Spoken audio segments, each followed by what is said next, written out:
Hey, welcome back to Métropole Grid.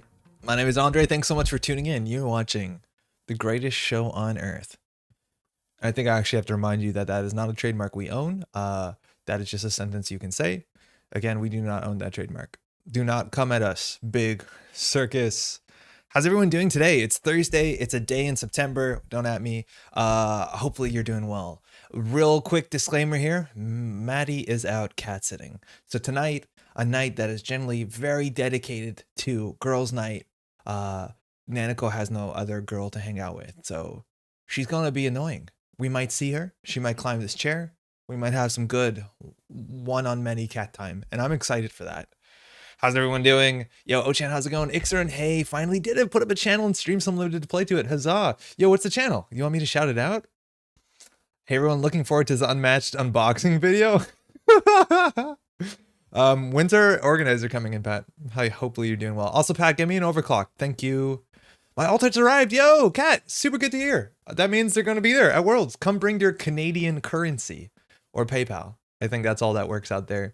Also, congrats on the stick start to Patreon, by the way. Thank you, Ixran. And thank you to everybody who is a patron, who has gone out of their way to contribute to the Métropole Grid. We'll talk about it a bit later, but we did start a Patreon account just last week.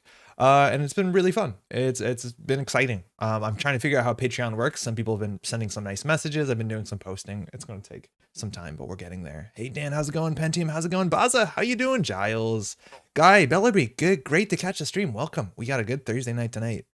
Maybe I'm in the wrong place. All right. It's been a bit of a busy enough week. Or month even. We finished the Continental season. We did just stream the Intercontinentals here, not on the Métropole Grid, but on Project Nisei. I will shout this out again at the news section, but if you go to twitch.tv/Project Nisei, you can watch the Intercontinental Championship. It's a different format. Also, shout out to Nisei for making a really nice way to track lives after I spent a long time on the Friday evening prior to make my own life tracking system, which is a fair bit worse if you ask me, because it counts down, not up. Which is probably, I can't show it. It says the thumbnail preview would show it, but good, they did better. So fine, go check it out. It's a really cool format. Basically 12 people showed up. They each have 3 lives and they keep playing until there's one person standing. And it was really fun. It's also not very long. Well, it is actually quite long, but it's not 2 days of Continentals. It's 1 day of Intercontinentals, which is good. Thanos, start your teaching session yet? No, not exactly. For those who are watching this, who actually have some of the teaching sessions, I have reached out over the last couple days to get some information for scheduling and for basic information so we can make a curriculum. And I haven't got a response for everyone, so I haven't planned anything. So if you're watching this, check your Patreon because you should have a message waiting. If you don't respond to it, I will email you. We'll escalate. Yo, Cactus, how's it going? I might hit you up for a bit of a shout out when I got some momentum, but since I haven't got to the channel fully set up and don't know when I'll be able to stream, I'll probably hold off. Okay, cool. Extra. And also, if you want any feedback, like privately, just hit me up. I can take a look at it. Also, yo, Kat, do you want to say what alt arts you got going to generate some hype here? I don't know how many of them are already sold out. I reckon it's some amount of them. Decided to call it clicking for creds, though. Cool. I take it on Twitch or YouTube. Interconstants here update. We're both fantastic, loving all this content. Yeah, there's actually more content coming out just on Saturday. Again, on Patreon, I've been making some posts to be like this week at Métropole Grid. So there should be another video actually dropping this Saturday. I think what we're trying to do Saturday morning, which is, somebody was suggested to me, this was from Zach, wrote a YouTube comment and saying specifically, wouldn't it be cool if you could run through the whole ban list of Netrunner to talk historically like how cards got banned and why cards are banned for people who are maybe newer to the game, maybe playing startup, who look at this list and think, what's going on here? So I did do that, and the video is like a bit less than an hour and a half, and I think it's really fun. We basically go through all these cards, and not all these cards, because for some reason this ban list, while it's accurate, it also hasn't been corrected for like rotation. So this was a banned card, but it also is a rotated card, so it's technically not a banned card. So while this does look a bit intimidating, it's actually not this long. Now, in retrospect, 2 things are really awkward about this content. Firstly, there's going to be a new ban list update relatively soon. Some people are speculating this weekend, maybe Monday. I don't know. I'm trying to drop this video out on Saturday. Is that going to be confusing when there's ban list content and it's not the content you'd want it to be? Yes. And then secondly, I realize when people do this sort of content on the internet, you can find it like Yu-Gi-Oh! All banned cards. They generally go through the entire history of the game. And I didn't do that. I just looked at the history backwards of 2208 the last ban list, everything that's currently banned. Hopefully that's good enough, especially if you're getting to standard. But I didn't go through the whole history of Netrunner because that video would be 5 hours. So enjoy an hour and a half. 2 hours spent on currents. It wasn't that bad. Actually, I had to record the video because the first time I recorded it, it was too long. And I think I was getting a bit too into it. And then I went for a shorter, more light version where I just explained like, this was a bit overbearing as opposed to like vent about 419 for 15 minutes, which is not scalable with the 55 cards or whatever it's here. Also, you want any help? Happy to lend a hand as well. Yo, Jeff, the nice guy. You're ahead of me with a great channel name. Hey, Chrissy, loved watching Man of the Moons. Was that the name? Their ob deck? Yeah, that's exactly it. Man in the Moon, I think. Their deck is really cool. It's not a deck I think I 100% believe in. I know we talked about it a bit on the last video that we went out, but I think it's fascinating. I'm still not sold on Bladderwort at all as a card. But I think the cool thing is that Intercontinentals had a very successful op deck, and op deck just won Canadian Nationals. It's German Nationals either this weekend, I'm assuming. Canadian Nationals was last weekend on the 11th, and it came first and second, the same deck list. So we're going to play a bit more op today, and we'll talk about op too, because I've been playing op and startup, and let me tell you, we need to talk about startup. Oh my god, I'm losing my mind out there. Ob is the one deck that really makes me think I need Netrunner lessons. Yo, me too, and Macaroni, that's why I'm really excited. I think in this video that I'm going to be uploading next week, which will be an Ob startup corp deck, there's a lot of times that I'm sitting there on the edit thinking like, whoa, I could have done this better. And I'm totally cool putting out content like that where I clearly am not hitting all the lines, there's a lot of flexibility, but I love to hear the YouTube comments where people watch and say like, if you did this and you've triggered them a virus and did this, you could have actually done something. Yeah, it's hard out there for a corp. Nisa did say that would be 3 weeks before Worlds, whatever that means. Yeah, that's like really soon. From my understanding too, it's like really hard. There's a scramble going on the Nisei side. I know there's a lot of people there playing nationals over the next couple weeks, so it's like hard to get playtesting time for that and testing time for like ban lists, but I'm definitely excited. I want the 5-hour video. Cror, I hear you. I just feel like we can't do it right now. I still have to do like the whole Midnight Sun review series. I still said I would do a video about timing structure. And again, we'll show the Patreon a bit, but I'm going to put this stuff up on Patreon. People, I'll say like, these are what I'm working on. Give me what you think a priority is. And that's kind of going to be what's in the fast track. So we'll get there. Oh, quick. Cat's Altar. It's Spin Doctor, sick. Gatekeeper, sick. Boomerang, sick. Trickster, Taka. Paladin, Puemo, Mystic, Miami. So, oh, poor little, Narwhal, Pinhole Threading, and the Twinning. Those are all very, very good cards. And I think the most exciting thing about that cat too is you've really nailed an audience because those are like 90% also startup cards. Well, this year, startup cards this year until December, but those are obviously fantastic cards. I'm really excited. I know I've seen a couple of them. History Network video would be awesome. Chrissy, that would be really, really quite difficult. We've been playing this game for about 10 years now. There's some cool podcasts and stuff. Like there is I forget, what is it called? The Kenny's one, Simon Moon's one, where he actually goes through and like really breaks down big tournaments back in the day from his point of view. And it's kind of interesting. It's actually really good, but he didn't finish it because it's a really long process. But it's kind of hard to do that too, because a lot of that stuff isn't archived very well. Big tournaments are, but like understanding meta shifts, there's been other things that have tried to do that. I don't know if I can do it, but it's interesting. I've been thinking lately that they should bring back the restricted list. It's a much more effective way of tuning the meta, and the argument that it's too confusing for new players is moot now as startup exists. Giles, I kind of agree with you, and that point comes up a bit in the video about the ban list, explaining how we had universal influence, which I don't think was a huge success, but I think the restricted list is actually a pretty cool success because it not only limits certain things, like it's just another switch, another set of tools that the ban list team can interact with. And I agree with startup, maybe standard can have a more complicated, there's still a bit of a bigger jump to get into it. But let me promise you, one of the most important things is that more startup players get the confidence and the accessibility to get into standard. And I do think keeping that wall lower is also kind of important. I do think we're going to see more and more standard players, definitely, but it's also I think it's going to be more associated with either a terrible startup meta, yikes, or B, more likely when rotation happens enough. Like I actually think at the end of this year where people realize they can't play with a bunch of their Ashes cards in startup, that actually is like the beginning of the big catalyst to maybe move to standard. But again, we'll see. Unbans please. Is Kayambe Grid that bad with Pinhole? No. Maybe SSL. Steven, I doubt it because Nisei doesn't like 5-3 agendas, and I think SSL will make way more of the 6-point agenda decks. If Patab is banned, then 419 should be fine to end ban. I don't think so either. But I think there's a couple that can be unbanned. We talk about it at the video that's going to be on Saturday. I think there's like 2 or 3 that can be unbanned, and I think Kayambe is probably fair to be unbanned. I think it's one of them. Seeing Ungrown Flesh on the list is such a blast from the past. Yo, you're not playing Startup. You see that thing anywhere or everywhere. Muppeteers, how's it going? Hey everyone, here's my video I spent 8 hours on about new ban list is up. Yeah, I know, but it's still fine. Like a lot of these cards, I think it's not so much to understand what the ban list is, but understand how these cards got here and to see a bit of the history of like what was considered not good for the game and what sort of things that Whiteblade did in the last couple of years to create the ban list. Redzuka, is this the new ban list? No, this is old. This is 2208. The new ban list isn't out yet. It should be out within a week or so. Sorry if this is not clear. There's also like a ban list that includes rotation for some reason. I don't know how this happened. I'll make the narwhal if anyone ever actually installs one versus me. Keep playing Bologna, you'll get there. Do you have any more thoughts on the Corp runner splits and high level play? It seems like having a clear best runner decks allow Corp's decks to lean hard into counterplay. Macaroni, I don't know if I said hi. I think right now at the top tables, the Corp runner split is actually okay. And I think currently you're also seeing, because the runner meta was so crystallized after 3 weeks of high competitive tier play on top tables, is that yes, you're totally right. We are seeing more and more Corp decks that were able to build a deck that was really good against a very narrow field. And then you also saw more runners kind of also succeed to some extent because they could fill those holes in. Admittedly, there's obviously still cards that are incredibly overperforming. There's also cards that have such a strong impact on the game in standard, startup and standard, that really limit what Corps can do. And Corps so currently have to discard many different win conditions that classically they didn't have to. Of course, that does change from meta to meta.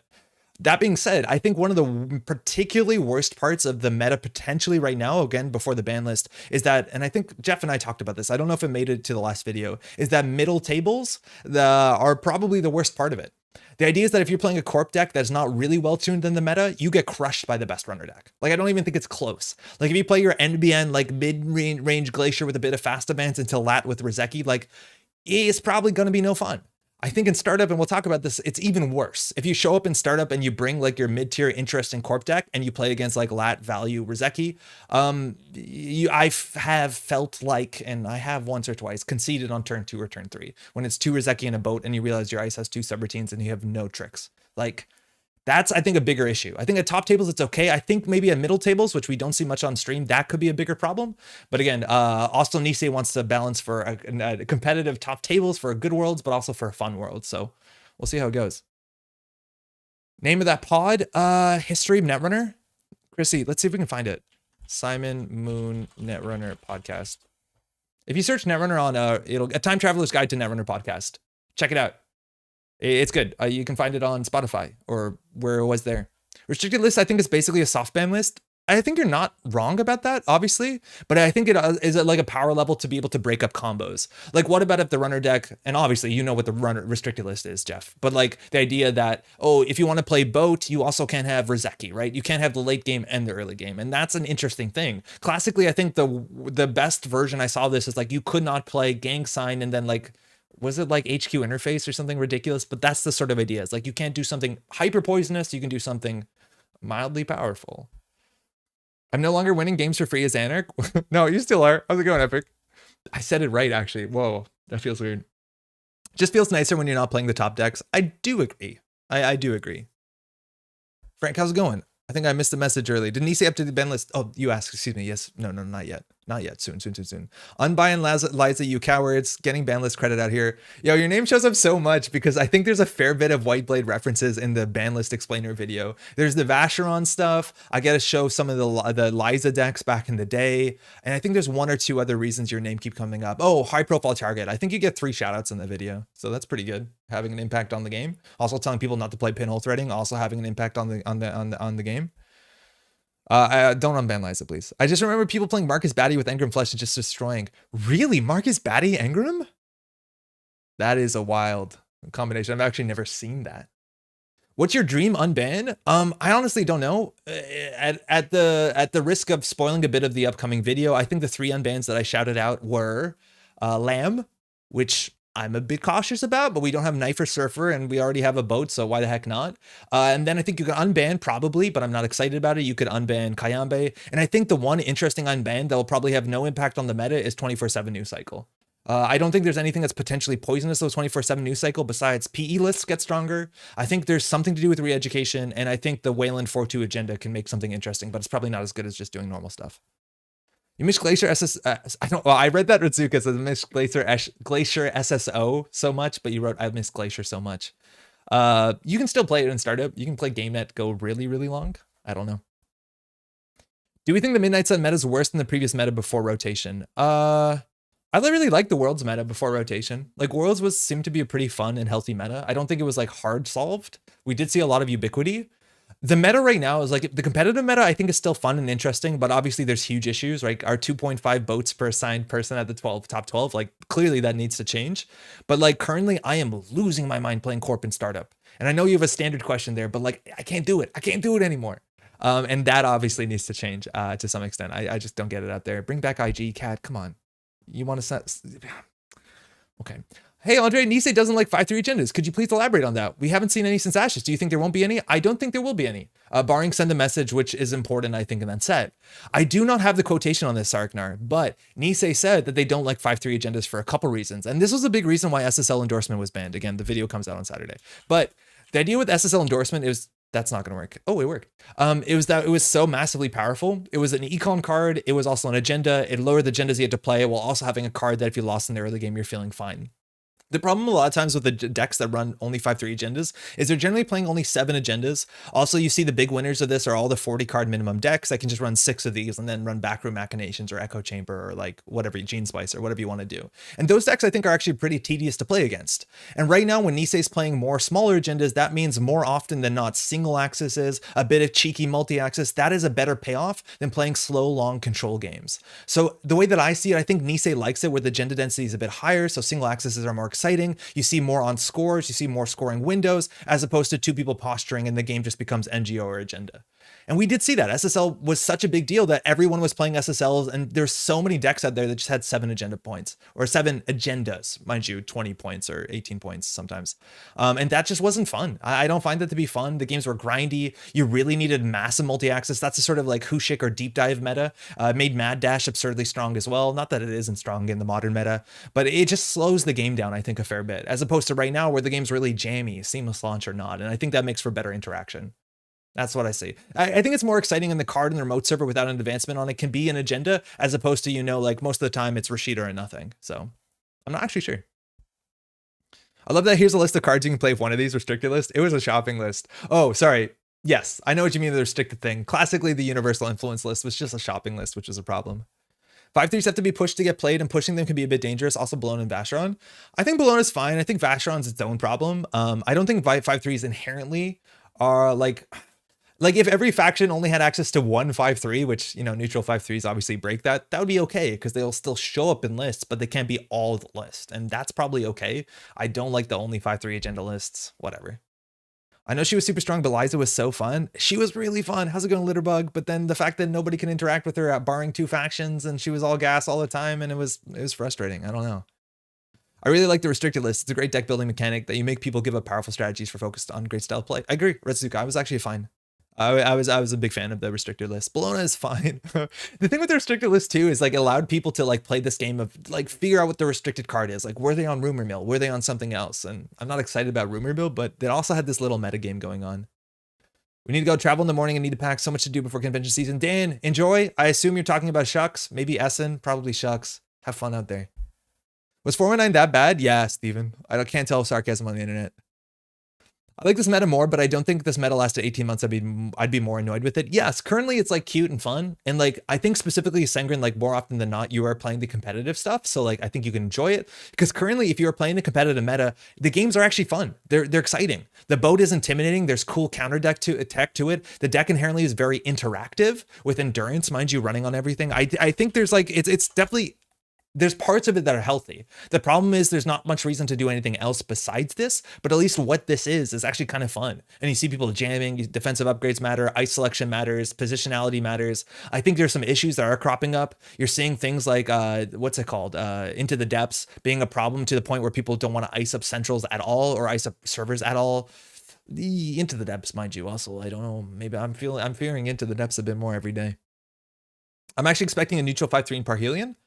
Ixaron, I think there's a chance that you could see it just because we know there's neutral runners and neutral corps. And I think neutral corps requires some sort of agenda messing up, like some sort of like fiddliness there. But I'm pretty sure Nisei said that they don't want to make any more 5-3s. I just don't have that citation on hand.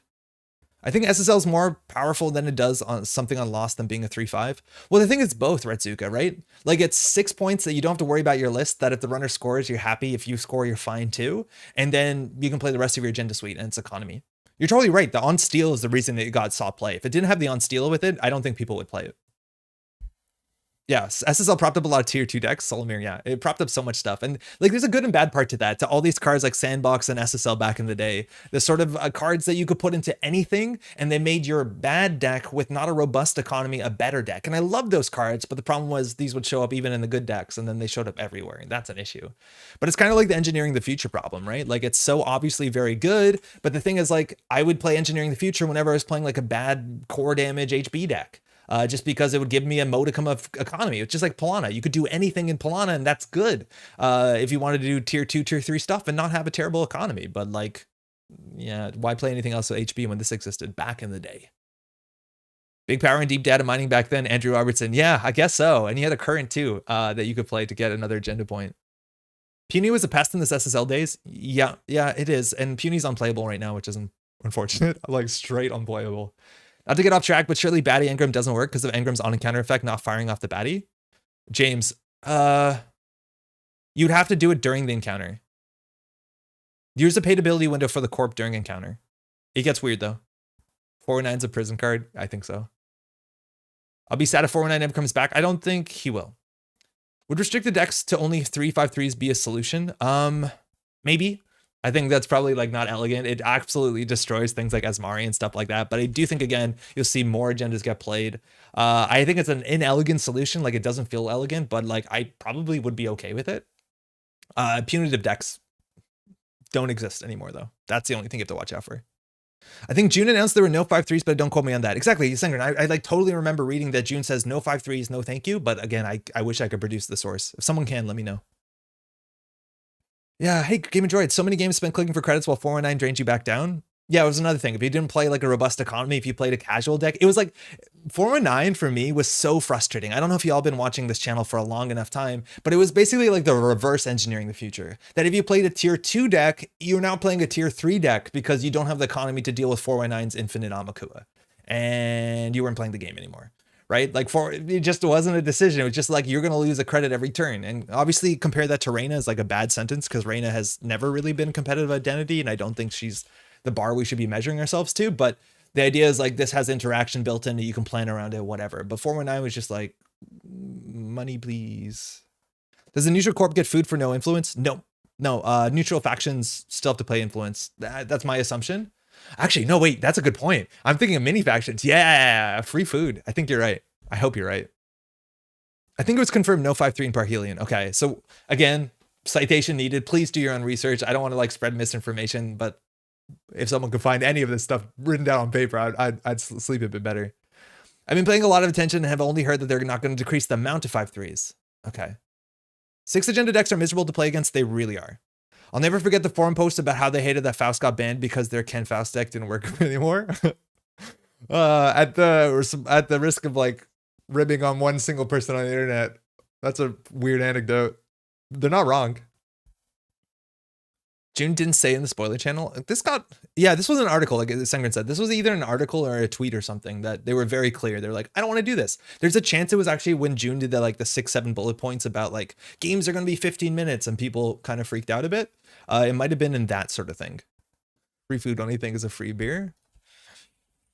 I'm suspicious, Steven. I'm suspicious. When do you expect the new ban list to come out? Hey, it's me.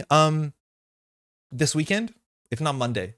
Because they said it would be in at least 3 weeks before Worlds, or at latest 3 weeks before Worlds. Again, technically the wording of that's really important. But if we go to calendar and we check Worlds, which is October 7th, 8th, 9th, get your hotel rooms. That's here. So 1 week ago would be 29. 2 weeks would be 22. So a week would be 15th. So if they don't do it tomorrow, Nisei, you lied to me. But probably this weekend. I know it's hard right now. I know a lot of the playtesters are doing nationals because it's kind of national season in a couple places. So like if it's Monday, I get it. But technically immediately, very, very soon. Are you going to Worlds? Yeah. Also, I didn't ask Eric, how many people from the West Coast are going? Are you going? Is Ian and everyone going? Let me look. Okay, let me know if you get it. Anywho, a lot of conversation to have about Netrunner. Ban lists, speculations. Oh, I wish I did this. I didn't have enough time, but I wanted to put out a poll where we could send it out, and then y'all can write like, what do you think is going to be banned? What do you think is going to be unbanned? And then we open that envelope and see who has the most accurate prediction. Unfortunately, if you're on the standard ban team, you're not allowed to testing team. You're not allowed to participate. Honor system only. But I totally didn't have that set up in time. We've been a bit too busy. Can we play the alphabet deck? I actually wanted to see what this was. I didn't open it, but we have to start with the deck list of the week. Will, Ian, Alex, Joe, Ryan, myself. Firstly, that's sick. Eric, we need to find time because I have a case of a box of original what's it called? Welcome to Wraith that I said we would draft if you guys ever showed up here. So we'll do that if we can do it. But I don't know everyone by name. Holy F, yes. Okay, cool. We'll do it. It's under my bed. I got it. I found it the other day. I was like, wait, I need to play this with the guys from the West Coast. You played this yesterday? How'd it go? Is it literally every single letter of the alphabet? This is amazing. Like really? The quick brown fox jumped over the lazy dog? We've done it? With one influence left to spare? Oh, you need to play Quetzal, right? Like, I understand now what's happening here. So every card here starts with a different letter. And from a distance, this deck does not look entirely dysfunctional. Sokka, Brick, Arazan, Solomir, and Hams. That is awesome. That is a really good contingent. I also don't know because I know he's newer to the West Coast. Oh, never mind. Sokka was the first name. Never mind. Okay, that's really cool. Xanadu, I couldn't think of an X card. Man, what an X card you got. Virtual, 2 influence. Actually, in faction, it's fine. Yeah, I'll try this after tonight for sure. But again, deck list of the week, we got to play PE.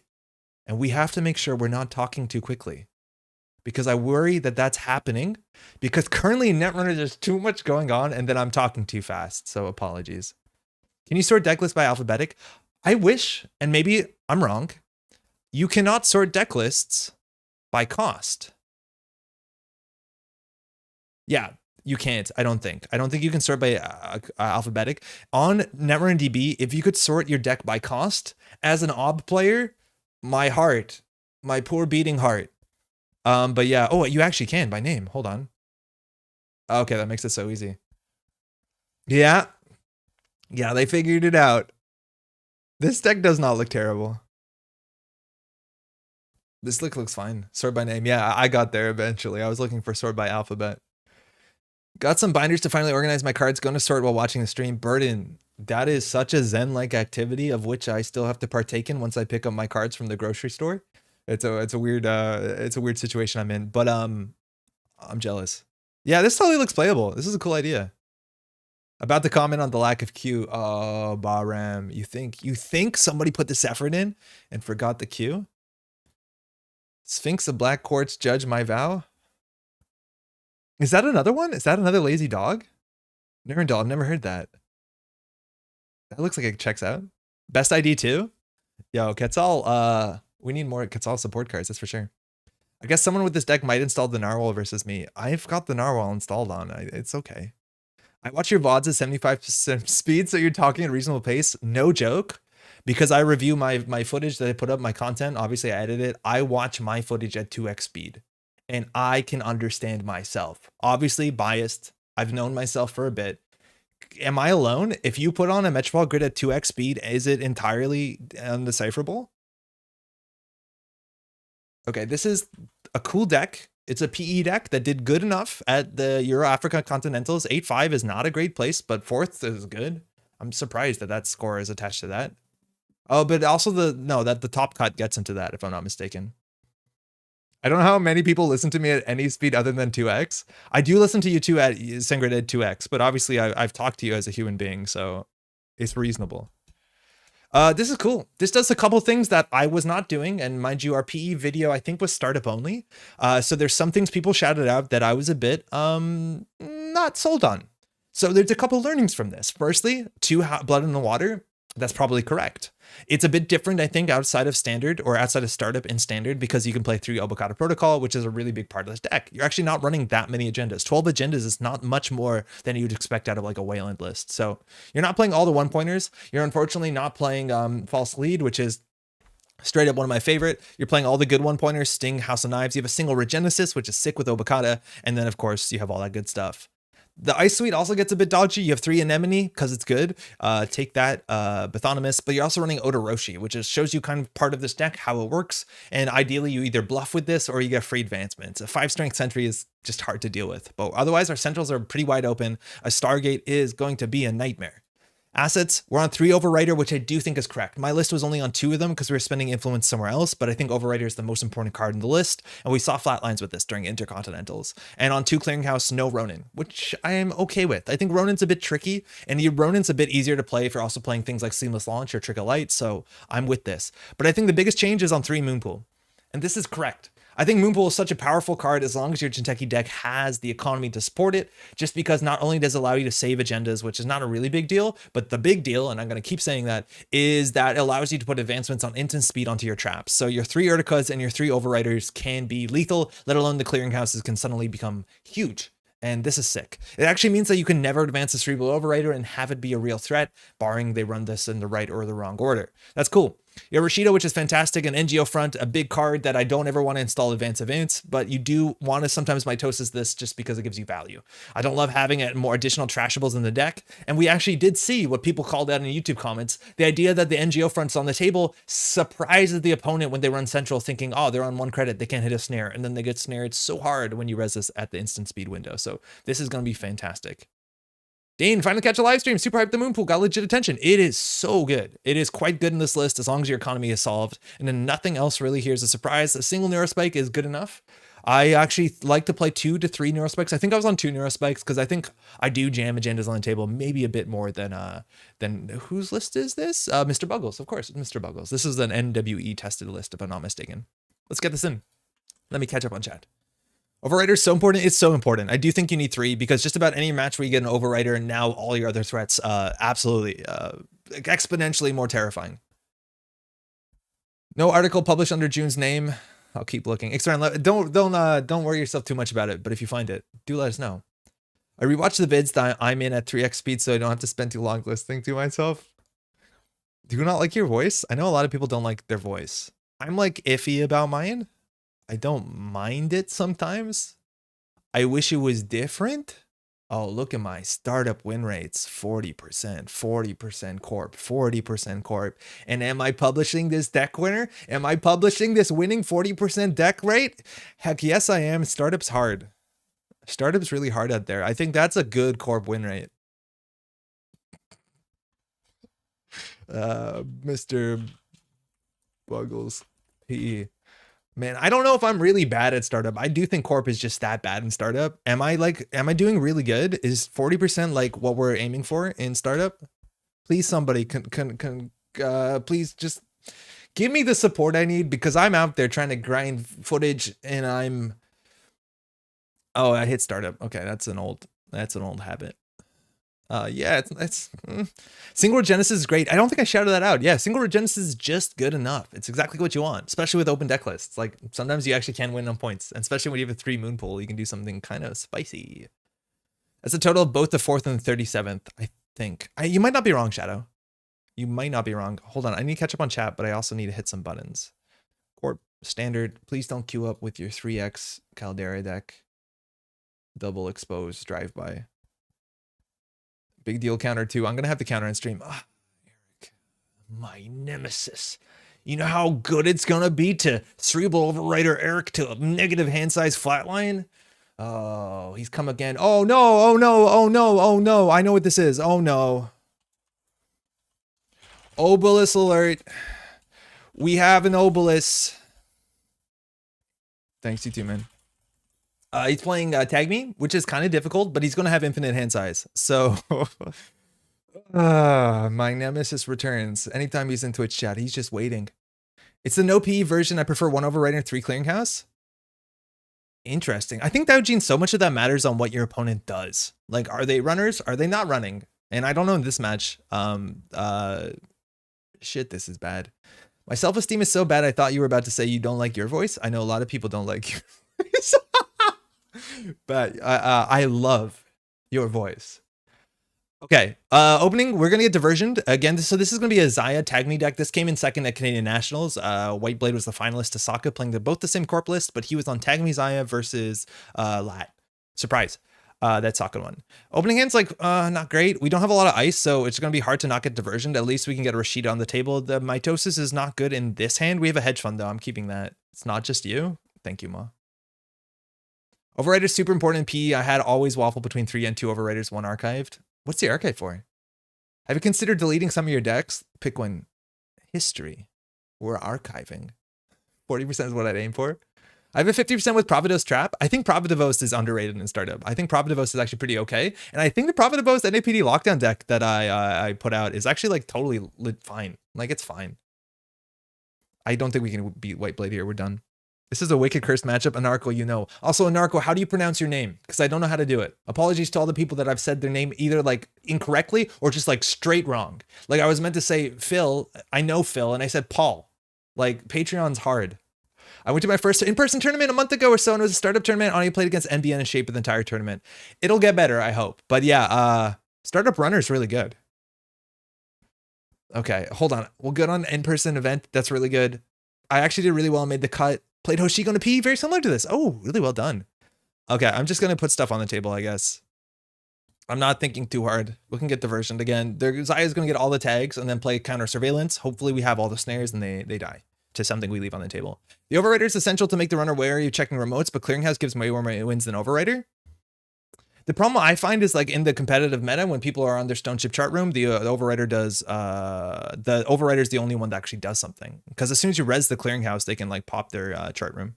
And it begins. So this is Obelisk alert. Going to draw a card for every card they access, so their hand size is going to increase with the amount of tags. We have no tag punishment in this list. What we should have done is I should have predicted what Eric was going to do, and I should have counter-queued and changed the list a bit. Tags are my tags retribution ob deck has 35 gains and 60 per wins, but I have not played a lot since Continentals. I think that's a big thing too, is Patrick, that my win rate before Continentals and after Continentals is night and day. Because then people start playing the good deck. Also, people were grinding for the Glean level clearance tournament event, which was a problem. Okay, so we will put cards. Should we mitosis some of these bad boys? Yeah, I'm going to just mitosis some of these. Just going to hit that mitosis button. Just going to get the cards on the table. Again, at this point in time where I'm not really considering what's... Oh, no. Oh, wait. What we're doing? Not asking for kickbacks? No. That goes here. Barely, how's it going? Padraig. It's Padraig. I nailed. I think it's the last name. I'm going for Royce, which... sounds correct to me. Started sorting my cards. Can't find the first one. Lou? Oh no. Maybe you sorted under Renee. Obelisk cringe. Yeah, I know. Okay, we lost the blood in the water. That's fine. Eric's checking. Lost a hot pursuit. Okay. Eric generally checks one thing on the table. It's a very Eric way. Beat up an entire bow with a baseball bat. Should have slotted wake up call. There's a lot of things I think we could do. And saw an Obakata on the top and said no, which respect. So now we can make the Urtica do 3 damage. Not amazing. We can obviously score the House of Knives. Hitting a counter surveillance, that's like the dream.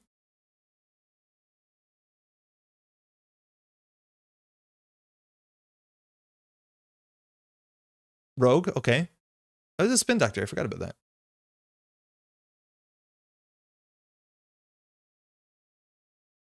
None of what we're doing is like very strategically important. There's 3 points.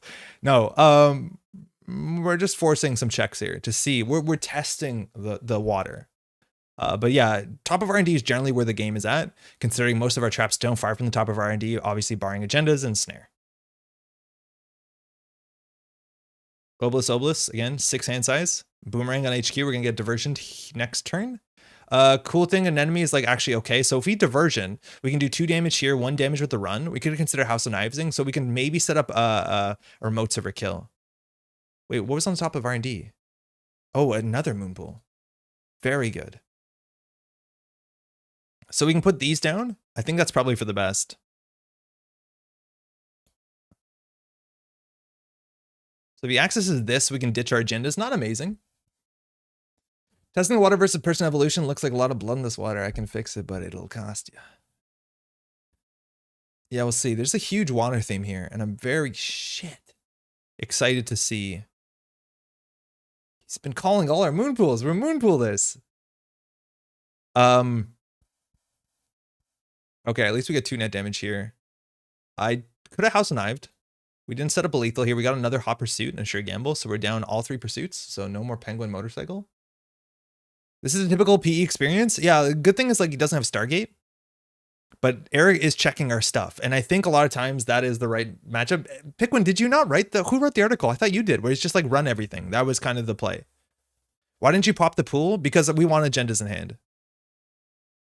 Yeah, you did. And your response was run everything, which is like the Eric school. And I do think run everything is actually going to work out. Or like a mitosis is the only like really power card. Oh, Roosh. Powdrig. Drig rhyming with rig. Powdrig. Okay, thank you. Powdrig o Roosh. Powdrig. Okay, I got it. Thank you, Anarcho. Also, thank you for the support. I've said it wrong a fair few. So the NGO front, we'll see if he runs it. Again, like this is not doing enough. This is what I don't like. This matchup is not free for Zaya. This is where like I don't love NGO front. Like this turn is not actually credit important. Ian almost beat me at Nats in this matchup.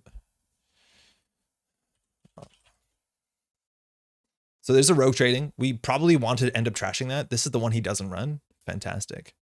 But we actually do need to trash that because his money's not doing amazingly. He hasn't played a dummy box yet, and that's one of the few ways that the deck can actually get a lot of tags. So we can trash that. We can hedge fund. We probably can draw just once here. Yeah, that's fine. Well, we probably should pop the spin doctor at some point. But we'll go ahead and, trash resource. Again, he is heavily tagged. And we can just hedge fund so a diversion won't put us down to 0. Tell Eric that's cap. I'm not going to do that. I don't know what that is. Now the Begalter comes down. So it wants to install that before running, just to worry about damage. They trashed an Urtica. We probably should be House of Knivesing, especially with the 2 advanced card on the table. It might actually scare Eric. But now their hand size is 8. You see the issue here? 8. We haven't seen a single overwriter though, and that could do something, but we need to limit the amount of tags. And luckily we did hit 1 rogue trading, 2 rogue tradings, and 3 hot pursuits. How many other ways does this tag, this deck have to tag itself?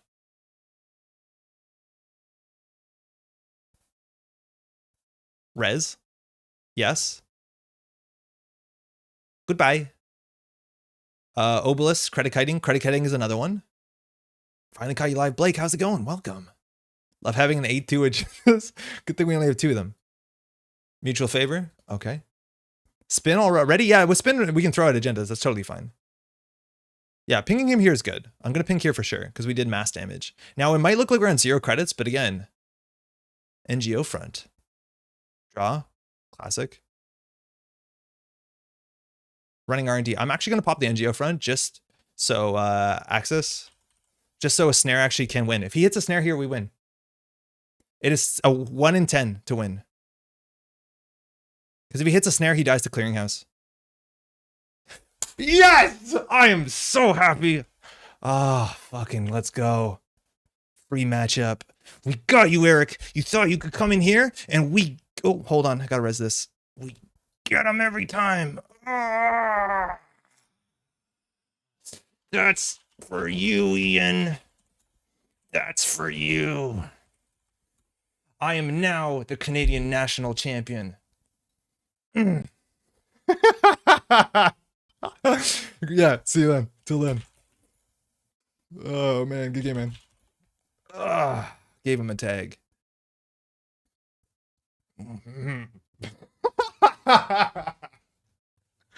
The whole neighborhood, mind you, heard that. Sorry if that went a bit too hot on the microphone. Got him. NGO front. I'm telling you, you can bait some stuff there. You can really bait some runs there.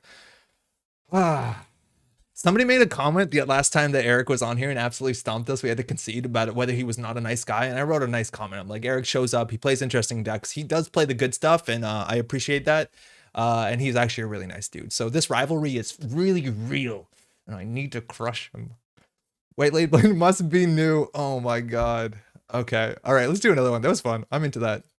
But yeah, you see what the NGO front does. You see the very niche respect. That was a 1 in 10 or the very niche line we had, but Eric was running everything. We did some damage. We actually could have House of Knives there too, but it really didn't matter because he needed to hit the snare. Actually, would a Sting have been enough too? I think a Sting would have done it too, and then we'd have to House of Knives. So I don't even think we played it perfectly. Whatever. You only clipped the first part. Eric forgetting the rule of run everything and got punished. He did stop running the table. But yeah, NGO front is not something I would have expected. And we did see that even at top tables that people were not respecting the snare. Oh man, got him. It's wild that PE is like a competitive deck right now. And again, I don't think it's solved. I think there's a lot of flexibility for that list. It's the sort of thing, and Diogen was saying it to some extent, is like, if people are not running or people are running, you can start moving the influence around. Like if people are expecting to be on 3 Cerebral Overrider, maybe you can spend that influence doing something else if people are like a bit hesitant to run. But yeah, I don't know. I think some of that stuff is important though. Snare is the best card printed in all of Netrunner, said by a true HB player. Hey, thanks, you too. Okay, triple spin doctor is like a bit much. We're playing it against Ken, so again, diversion, they're gonna get that central axis. If they're on Maker's Eye, like they're generally on, okay, firstly, if they're on deep dive, we need to get something on the table quickly, like a House of Knives, so we can get them, or an enemy on centrals. This is not the hand. P does feel a lot worse in open deck lists. It's a mixed bag because like at least Continentals, I think people had an idea what the deck list looks like. And with that information, you can actually use that a bit to bluff. Like you saw people respecting the Regenesis. People are probably, I think you're right, it's a bit worse where they know like, okay, there's only no Urticas or one Urticas, but this list was actually packing the threats. I have seen PE lists at the top cuts where they're like, I'm actually not running any June bugs. And then once that cat was out of the bag, like that's a problem. But this list is, I think, one of the less weak to open deck list ones that I've seen in a long time. Makes sense though, bad writing if the villain always wins. Eric, good game, man. I popped off so hard. Oh, that's totally true. SMH. Oh man, that was great. I was really worried about that one too. Good game, man. Don't shame Eric for always forgetting his password. Does he? I don't actually know about that. Okay, what are we doing here? Ken, central pressure. We can see if they're a runner. And by runner, I mean, let's see if they're a person who runs. I love keeping a snare in hand. Let's just get some stuff out there. And this is the thing where, like, in theory, Moonpool makes us a bit scary. That actually, like, Call for Judgment could run here and get 2 core damage. Hyperbaric. That's okay. We have no code gates, so they're not stream sniping. Feels good. If we do a Rashida, we're going to be on too many cards. I'm going to leave the Rashida, and I'm just going to hit the Sting. Actually, we can probably leave the Sting and just do the Rashida. Yeah, I think that's better. Because we want an ice on centrals, so we don't get deep dove. Okay, cool.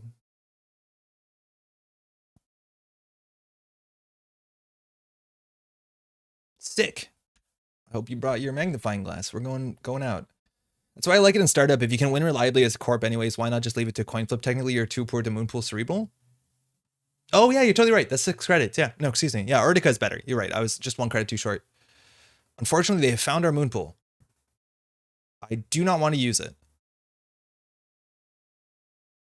I could actually use it. I think 3 credits is maybe a bit much, but we could just advance the Cerebral Overrider. Actually, that's probably right just to get the advancements out of it. This is the card we don't care to have in our hand. This card we do care to have in our hand. So, do you use the Moonpool there? Just feels like as a corp, I don't have enough control over the game and relying on coin flips and high rolling to win. To some extent, Solomir, like I hear you. Like, I don't think people can actually tell what their opponent's going to do. I do think that there's better players at PE than others for sure. Like it's a skill. There's a Begalter. Nice. Safety. But you're right. A lot of times this comes down to your opponent making a mistake or forcing them into a situation where there's usually one right answer. It's hard that you see PE decks actually make both wrong answers. And I think we did maybe see that at Continentals where someone just kept advancing stuff and maybe one of them wasn't even. Order doesn't matter. Paperclip and bin, we just made them more powerful. Not that we have barriers. I would have moonpooled, but I'm not amazing at PE. I'm going to consider it. I'm just worried about our credits. We have no other economy in sight. Falsified guessing asset, Cerebral Overrider server 4. Uh-oh. They came prepared. So I'm just going to go ahead and res this because they saw it and they gained 4 credits. So that's not going to do anything no more. We should overinstall this as soon as we can and it matters. Imagine putting ice in your PE deck. All right. And here we have to click for credit just to make sure we have 3 so that this could be an overrider. We've seen 1 falsified so far. That's it. Anemone is definitely playable. I'm like a bit suspicious about the Otoroshi. But like, okay. Jailbreak? Whoa! So here we don't have 4 credits. And this is exactly where like the NGO into Snare can be like a bit of a wild ride. But they're going to draw a card at least here. This is clickless. They got a Sting. Oh, they can die here. Oh, they didn't die. They could have died. That Sting did so much damage. And now our Stings do more damage. Now they're drawing up. What did they lose? And Into the Depths? It's a run event. They lost the class act. That's good to know. But yeah, they didn't hit a snare there, but you know, it could have been something. Actually, funny enough, the Odoroshi is like, not that the advancements on the Cerebral Overrider matter, so they just break this for 3 credits, whatever. I'm gonna score this for sure. We got a Mobius. So this is Mobius. What is the name of the R&D one from Shaper? Morbius. Because this is a really interesting like Netrunner anecdote. This card is a misprint. This is meant to say HQ on it. It doesn't. And there's a card that's exactly this card, but worse. It didn't give the 4 credits clause. If I'm not mistaken, this says R&D on it. This card is just sent with the wrong text. It's data breach, right?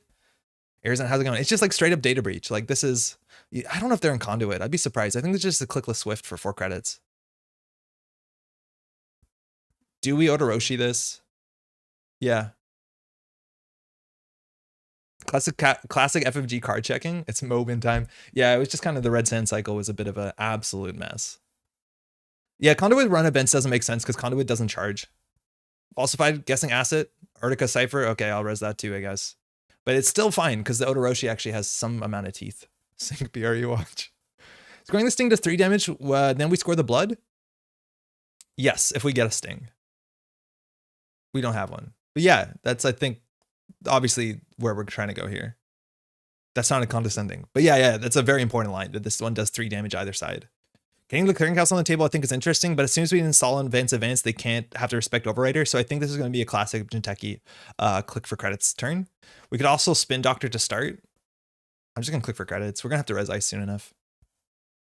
Morbius is, yeah, it's a strictly better data breach if you have to spend 1 influence out of faction, but it's just the same card as printed, but strictly better. It is kind of messed up. Okay, if we res this, we won't have snare credits. Feels bad. Do we res it? I don't actually know if we res this. I'd rather have the snare credits here, because if we res this, it does 2 damage. We can do 3 damage here, but the snare won't be lethal. I'd rather have them hit the snare. Obviously, it's a 1 in 4. But I'd rather set this up for it to be lethal on the table.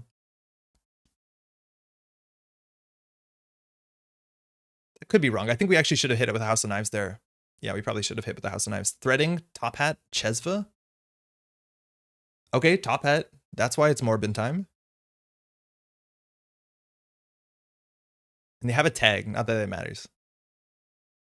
But that is exactly why. It was a 1 in 4, but that's why we didn't want to res that thing. We should have definitely pinged them once with the House of Knives.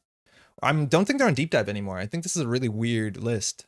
Top Hat is a cool card. It's 1 influence. The text on this is a bit confusing. You don't get to look at top 5 and then pick one. You say the number and then you access that card without knowing what it is. So yeah, it's interesting. It's a card that saw some niche play. And actually that is that run package any good? The insight into Top Hat, is that still like a reasonable thing? Because that used to be quite okay. Like, there's no economy we can draw into. I'm gonna just click for credits.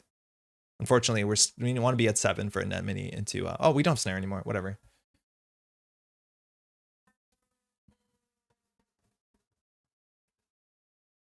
Oh, it's Morbin time.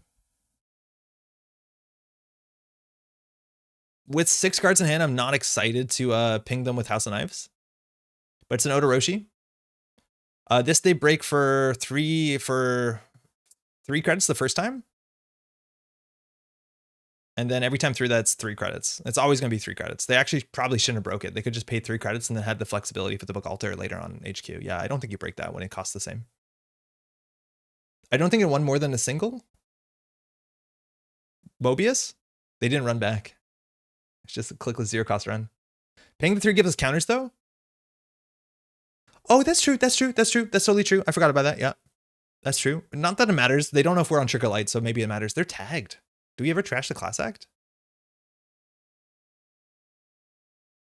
Do we trash the class act with 16 cards left? I don't know if we care about the filter draw so much. 0 cost run. How could such a powerful card be printed? Tell me about it. We just need to click for credits. Like, this is the biggest issue. We haven't been diversioned yet, but like if we install Advanced Events Clearinghouse into a naked remote server, it's bad on a turn where they have 9 cards in hand. So I'm just gonna batten down proverbial hatches. Right now there's nothing on the table they have to respect. So I'm hoping to draw Mitosis so we can get some stuff out, but it's hard. It's difficult. And whenever they access with 5 cards in hand, that's where we have to House of Knives. So I do think we want to preemptively House of Knives when they're ever running with 5 cards in hand. Oh, they're running this. It's a Spin Doctor. Yeah, okay. Do we crack it? I think we have to get Mitosis back in the deck. That's our most important card in the whole list. Do you know what else is important? Snare. Probably not the right choice always. I do think the NGO friend is, or the Rashid is fine. Jailbreak here on HQ. Okay, they have 7 cards. Here we can definitely res this. We can trash out, I guess, an Odoroshi. So we got a Carpe Diem and a Swift. Always put snares back. Good. And then we'll hit him one with here. It technically doesn't matter because there's nothing in hand that we really care. Like if we had an Obokata, we would play a different tune here. Oh yeah, class act off jailbreak. That's cool. Yeah, we're going for that grind victory. They have not that many cards left. Like they have only 21 health hit points. We're halfway through. We've only done one spin doctor. There's the top hat though. So now R&D pressure, they can like run back and see the top of R&D, like first and second and third, and like lock us. And most of our cards are weak on top of R&D. I think we could consider doing install, advance, anemone R&D. We could do Odoroshi R&D. They should actually trash this, funny enough. And well, if they do that, they'll have to trash their Urtica so we don't have Odoroshi targets. What do we do here? This is hard. Install advance is like going to solve our money issues to some extent, but I do need another ice on R&D. Okay, we'll just hold that for another turn. We could do install advance. That will put us on 6 credits, which is not enough for Odoroshi Snare. I think that's good enough. That's better for clicking for credits. I wonder if anyone's ever moonpooled an NGO front for money. Pay 3, gain 8, whatever. I don't think I've seen you use a single moonpool. They only exist to attack at the runner credits. I do think I'm not playing them optimally, but their existence is also very powerful. We haven't had any very good hands with them. I think we drew 3 in the first like 5 cards last time. All right, they're not respecting this. So either thinking we have 3 snares in 30, so 1 in 10. So we could just let them rip into the snare with the top hat, or we could res the Odoroshi to tax at the real credits. We'd have to obviously flip the NGO front. I think we're going to go do that. I think the chance of them hitting snare is way less likely than just getting the guaranteed tax out of this. So enjoy your double Odoroshi. Now at this point, they have to actually spend a lot of money because Begalter gets a refund on the first entry they break. So they can break this for 3, then it's break this for 5. So they're probably just doing 6 for the whole server. Odoroshi's kind of cool. 6 credits less than 2 plus 4. I don't know what I've said to come to that conclusion, but yeah, it checks out. Can't you still snare? Oh, I thought this was 3 to res. Yeah, we can still snare. Okay, why did we have to do any math? We had it. Oh, they're jacking out. Okay. Chesva, it's going to help. Faction staple, maybe? Who knows? I thought this was 3. I'm too used to looking at an enemy. They only have 18 hit points. Again, I think I'm just clicking for credits. Like, we're just watching them grind themselves down. Like, we're not doing anything. Okay, but now we have snare money. Eventually, there should be an anemone. I'd be very surprised if they're on deep dive. We actually can do some forensics here because deep dive is 5 influence. They're on paperclip, which is 3. Into the depths already at 6. 2 top hats, 7, 8. 9, 10, 11 on the hyperbaric. They could be on a single deep dive, but not more than 1. It's almost as much as an archetype role player as the enormous numbers of virtuosos I've seen on JNet. Yo, we put that in faction staple and you respect that. That's a good ranking. All right, they're going to go through this. It's actually credit positive. And we're just going to hit him for a House of Knives because at this point, there could be a deep dive somewhere. Not that it's easy to play. But we're going to hit him here again. If we had an Obokata. Okay, another into the depths. Okay, so now they can't be on any amounts of deep dive, which is not a surprise. Shit, they hit the blood in the water. It feels bad. 2 twinnings is my guess. I'd be surprised if they're on top hat. I don't think they need it. We do need another ice on HQ. Okay, that's actually really good. I'm actually kind of apprehensive to do another snare. Sorry, another Rashida. Yeah, okay, that's what we want to ice up. Jaina, you should know better. We'll put that on HQ. Because like I don't want to draw more, because one of the best things is that they're only on 14 hit points left, and we still have Obokatas in the list, right? So like we just need to do as much guaranteed damage as we can. I think next turn we'll install advance the clearinghouse. An enemy, like it looks like they're trying to win off of R&D more than anything. We haven't been diversion. We can just put this out here. We don't have to pop it unless like we need panic money. It's a good way to like recover from a diversion. What card will we discard from our hand for the anemone? Good question. It's the nearest spike. And again, if they never access with 5 cards in hand, okay, well, we lost that. That's fine. Again, unadvanced cards without having any blood in the water on the table. That's just a click for a run. They did draw with the Dream Net though, so every run kind of helps. Carpe Diem, clickless, 4 credits. I haven't even highlighted the fact that they're playing Ken, which means a credit the first time a turn they play a run event. So they're trying to play 1 a turn. Wasted a click and a credit, totally worth it. Yeah, they got a card draw too. Those are all the things that we want as our grinder deck. All right, we have 2 snares in 25. We're going to be able to ping them with House of Knives, so they can't steal an Obokata. So the amount of like things that they can steal in this run are actually getting a bit small. Unfortunately, if they get a sting, we have nothing on the table threatening them. So we need to install advance next turn for sure. So we'll just have to remember to House of Knives them so the Obokatas are safe. Fire all. Ooh. Ooh, do you want to take enough net damage? Or do you want to pay 3? Oh, they're paying 3. That checks out. Hit a pinhole. Okay. So they can't steal Obo here. Top hat replacement effect. So they can choose 1 to 5. They don't see the cards first. They just have to pick a random number. House of Knives. Lost Swift, draw. Position 1. So they're accessing the top anyways. So no real surprise there. Oh, the snares were everywhere. If load testing made the runner lose a credit, would it be playable? Main deck, no. You'd still need a combo deck. You need like a massive amount of recursion to play it over and over again. So I don't think it would. Unless there was like something that was like if you could do something really, really mean with like the Ikoa project or whatever that thing's called. What flavor of op we're building? I want to try out the Bridgman deck. I want to try out Bridgman to start. Yeah, I don't know. They called it right. At least they're going to have to discard some cards here. Wow, they have to discard like 2 cards at least. Again, their hit points are falling apart. We want them to run HQ for sure. But here they have 8 cards in hand on 1 click. Carpe Diem. Okay, now we don't hit them with the House of Knives. Enemy on RD feels like a safer play. I think we're going to get there eventually.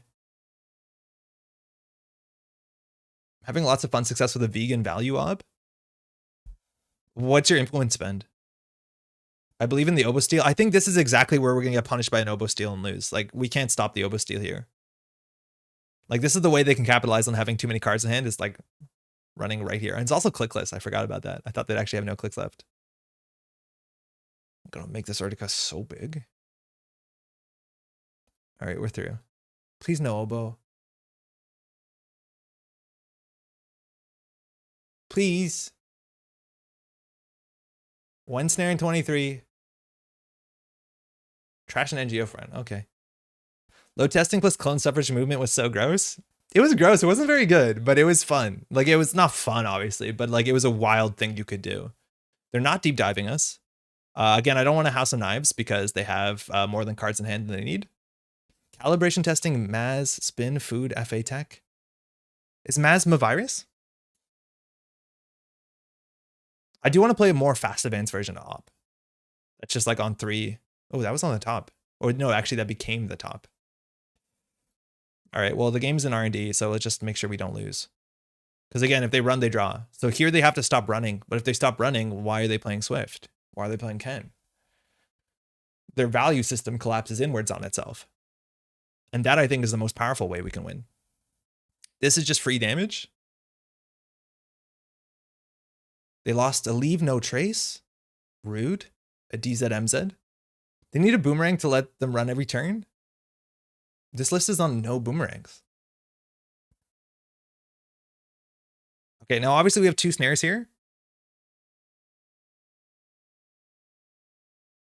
So here we ask if they access. If they access, like, this is a dodgy access. Like, there's 2 snares in here and we have a House of Knives. So if they commit to the access, we House of Knives them and then they die 50% of the time. Okay. 50% of the time we win all the time. Oh, DreamNet. No, they outsmarted us. They really, truly outsmarted us. We're still going to fire it. I thought we would get a flatline, but now they're on 2 cards, so we can just jam Obokatas on the table. So they need to steal like every other agenda in the list, give or take. Have you seen that R+ deck? The runner doesn't have a lot of clicks after dealing with Drago. Yeah, but you can't spend like 5 influence on load testing. I think it's like 5 influence. Fun gameplay, you pick one. I didn't expect the game to work like this. It's working though. So this is 6 more credits for a single. Again, they can't steal the Obokata. So the last blood in the water is like the real problem here. Also, if they steal a sting, they lose too. So there's like a lethal in here. Fire all, okay.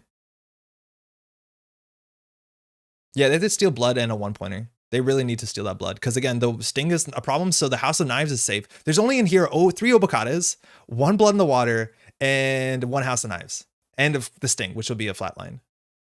Oh, excuse me.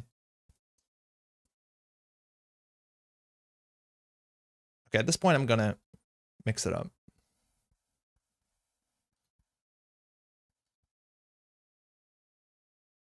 Their list was like, this is the issue sometimes with playing really cool, weird decks is that like you really want to install and show up. Damn it. Really install and show off all your cards. And so you install the top hat even that you're not using it at all. Okay, well, it's still just about all the blood in the water because there are no, all the agendas in R&D are, shouldn't you have mixed that up? They couldn't have accessed. Wait, what do you mean? Wait, what? They accessed the top card. Why did they pay 3 there? Why didn't they just access the cerebral? Oh, I see what you mean. Yes, they didn't realize I didn't have enough money to fire this. That was exactly incorrect. Yes, 100%. We need to keep 3 credits. Yeah. What I did was wrong. Yeah. Luckily, they also erred in our favor. Yeah, the idea is that we advance this, but this actually costs you 3 credits to fire, so they didn't. Yeah, okay. I thought you meant the top of the agenda deck. All right, we win. And we killed them with the Cerebral Overrider, just like the way that the deck intended. Good game. Sorry, that was a big grind.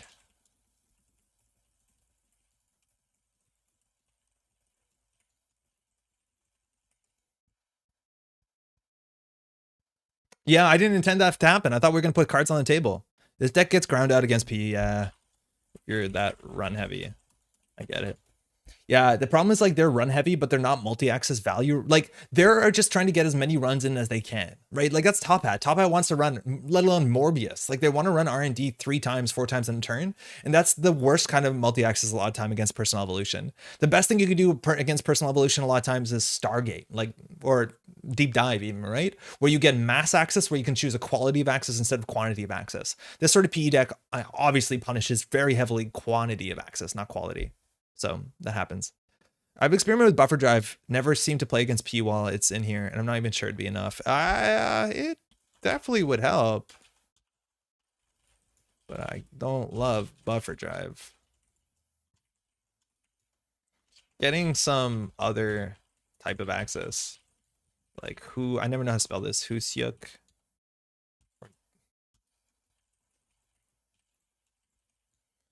And the Chesva economy engine actually has some pretty good Hushik targets, right? It could be on 3 Chesvas if you want to. This deck probably doesn't need to. On Swift, maybe you're also playing, instead of Hyperbaric, you could play Cat's Cradle. And then you actually have like a fine Hushik setup. Oh, beans. This matchup too. Keep it. Runner kind of decided to die there. I feel like that's a bit of an abrasive way to put it. But yeah, the runner definitely played into the sort of like, I hope we win before we die, as opposed to like playing a bit more conservative, which if they play conservative, then it becomes our game plan of putting things on the table, and then maybe the ball's in our court. So like, I get it, but yeah, they got close. They had to get lucky though. Yeah, you don't want to fish for singles unless the R&D is open. Actually, no, you kind of do. You want to run the top of R&D. I don't know. Ask Eric. I tried Recon Drone, but it doesn't help. Recon Drone's terrible.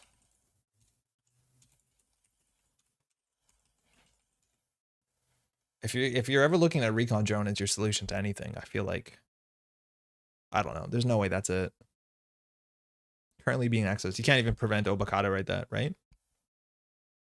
If they back off and start clicking for credits, you'll run out of things to push. That is the thing. I do think they wear us down. Like we have to draw into everything and push it. At that point, you just don't run HQ where all the snares are.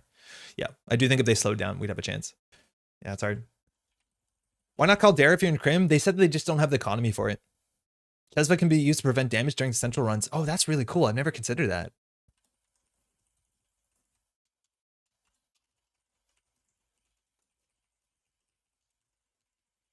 That's actually really cool. Yeah, Chesva actually makes the Caldera like totally affordable. That is neat. It's wild how flexible this Quetzal is. Well, thanks for the game, eh? What time is it? It's like 10? Wow, okay. All right, let's run through some news, and then we're going to play some op. We're actually probably going to play that Alphabet Quetzal deck because that's really, really cool. But let's start with some news. Let's run through the tabs that I've prepared. Okay, first tab, obviously self-promotion. This is the Métropole Grid Patreon, which we launched last week. Since then, I've been absolutely overwhelmed by the support. Thank you for everybody. Unfortunately, at the end of the videos, we largely shout out the Sure Gamble and the Degree Mill tiers, which are the higher tiers, but there's a lot of people supporting at the daily cash level. And again, I feel awkward that I'm not congratulating everyone and thanking everyone at the end of every video, but let me tell you, y'all are the best. How this works, again, I'm spinning up. If you're new to Patreon, you can send a message, which is nice. I have a couple to respond to, but people have been reaching out with nice words. Ask questions, though. Send deck lists. Do whatever we want. We can use this as a space. And just to show you what I'm doing on Patreon, to see if you're even more interested in it, I've been putting some posts up. So again, this was an exclusive Patreon post, but I explained firstly, like, what's going on this week at the Métropole Grid. And people have generally liked this post. If you also want to, like, give your feedback on this, I'm constantly asking for feedback, whether you have deck lists, something like that. I'd love to hear what you want on the channel and stuff like that. So please don't hesitate. Again, this weekend, on Saturday, we'll have a video talking about the current ban list, the 2208 ban list, not the new ban list that should be coming out in the next couple days, as a historical reference of why all these cards got banned. So maybe if you're a newer player, you can see like what awful things happened in history to get these things thrown out of the game, which is really fun. There's no gameplay video this week. There should be an op startup list coming up on Monday, I hope. Maybe Tuesday, just to space out the videos. You're going to have to get a lot more shaper practice for my deck lists. I'm fine with that. I need to figure out a shaper because nobody on the team, or Crown of Servers team, wants to do that. 2022 Intercontinentals was just streamed. I streamed this on twitch.tv Project Nisei. This question came up on Reddit, but where are the VODs? For the next week, you can watch the VODs of the Intercontinentals on Project Nisei's Twitch channel. They'll be up there. Mind you, the music I used for this stream is different than the music I normally use. This is Always Be Running, the Trip Mirror album that Nisei uses for most of their stuff. I saw some good comments that people like this music, but last time I used my own music, some of it got flagged on Twitch on Project Nisei side. Apologies for that. But do check this out. It's a really fun format of 12 players showing up from the top 4 of each region, and they all had 3 lives, and they're basically playing round robin single-sided until there's one person standing, which is really fun. So that will eventually be up on youtube.com/Project Nisei. I shouldn't close these tabs because I need to remind to always link them. On that note, Saka234, again, our current Canadian national champion, I think 4 years in a row now from this last weekend, posted his video of his Intercontinentals run. He was definitely one of the favorites. He won Intercontinentals last year, and I haven't checked this out yet, but I did watch a lot of his Continental stuff, which is really good, and he just basically records himself playing his games. I don't know if the recording from round 1 where he got a game loss for playing the incorrect deck list is recorded, because I would love to see his reaction, because that is very painful and feels quite bad, because he won that game technically. Next up, running the remotes. Nisei put this up. Late 2022 conventions and remote servers. So Nisei will be at Shucks, which is very soon, in a week or two.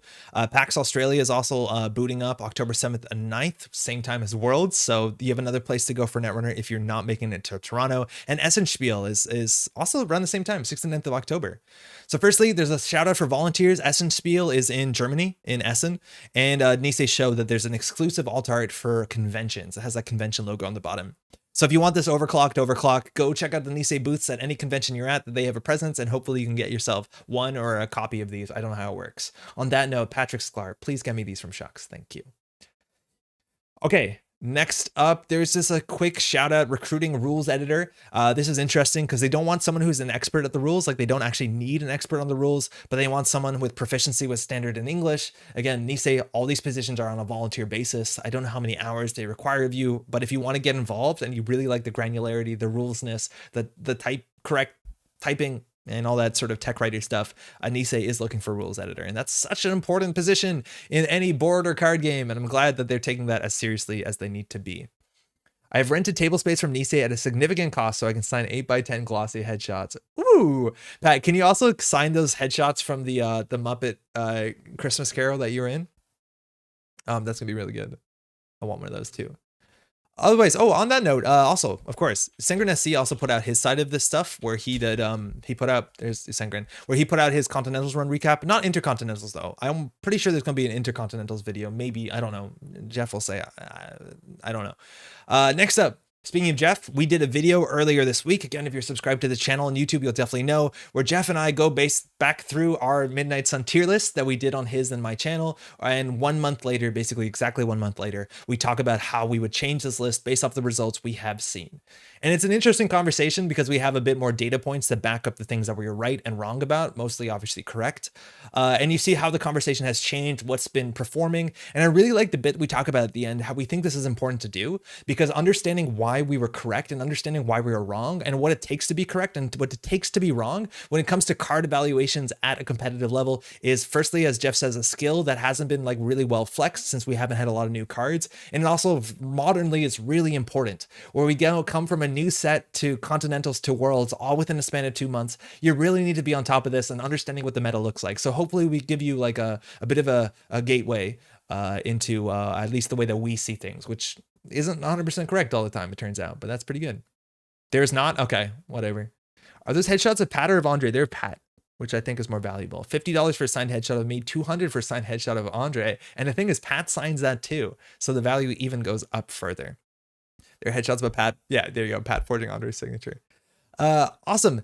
This I saw on the shout out from the Nisela community roundup, that I don't know who or what exactly this is because I only opened it up before the stream, but somebody with the title Rook Runner at rooknetrunner.wordpress put up this like pretty long article on July 22nd. So this has been up for a moment, in which they take players up to speed on the format of Startup, which is really cool. Again, a lot of players are playing Startup. I've been playing a fair bit of Startup, and they basically do a rundown of what identities you can play and what they do. I haven't read this yet. I'm excited to sit down to see the quality of this. This looks pretty in depth. That is a big enough paragraph, that the largest paragraph Quetzal has ever gotten in anything. So already off to a great start. And I think the only thing that was a bit sus is if you keep going down to the bottom, you see the lat section is really small. Anyway, Startup is a bit different now. We'll just say that. But this is really cool. I'll link this down, of course, in the YouTube description. So if you want to check this out, this looks good. This looks really cool.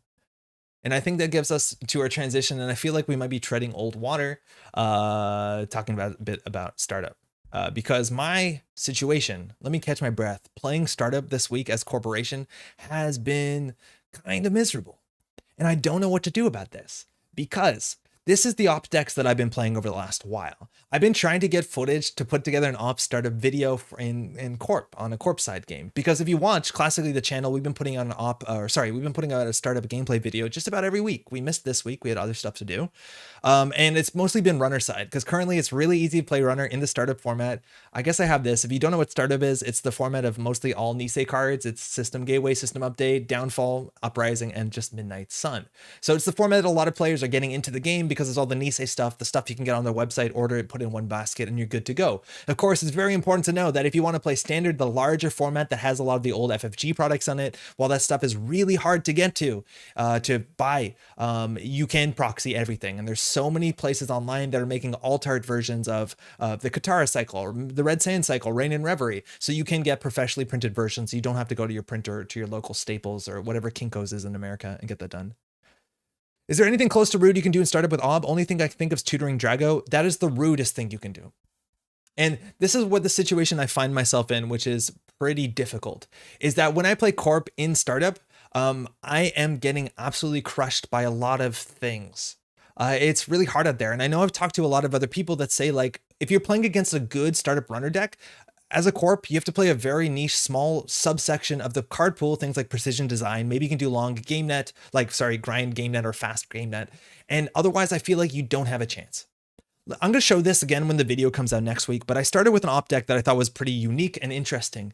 The idea is that we're playing Lethea Nisei, and again, the fact that I say I'm struggling to play Corp and Startup, and then I show you my Lethea Nisei deck, those should be two separate data points. They're not at all connected, promise you.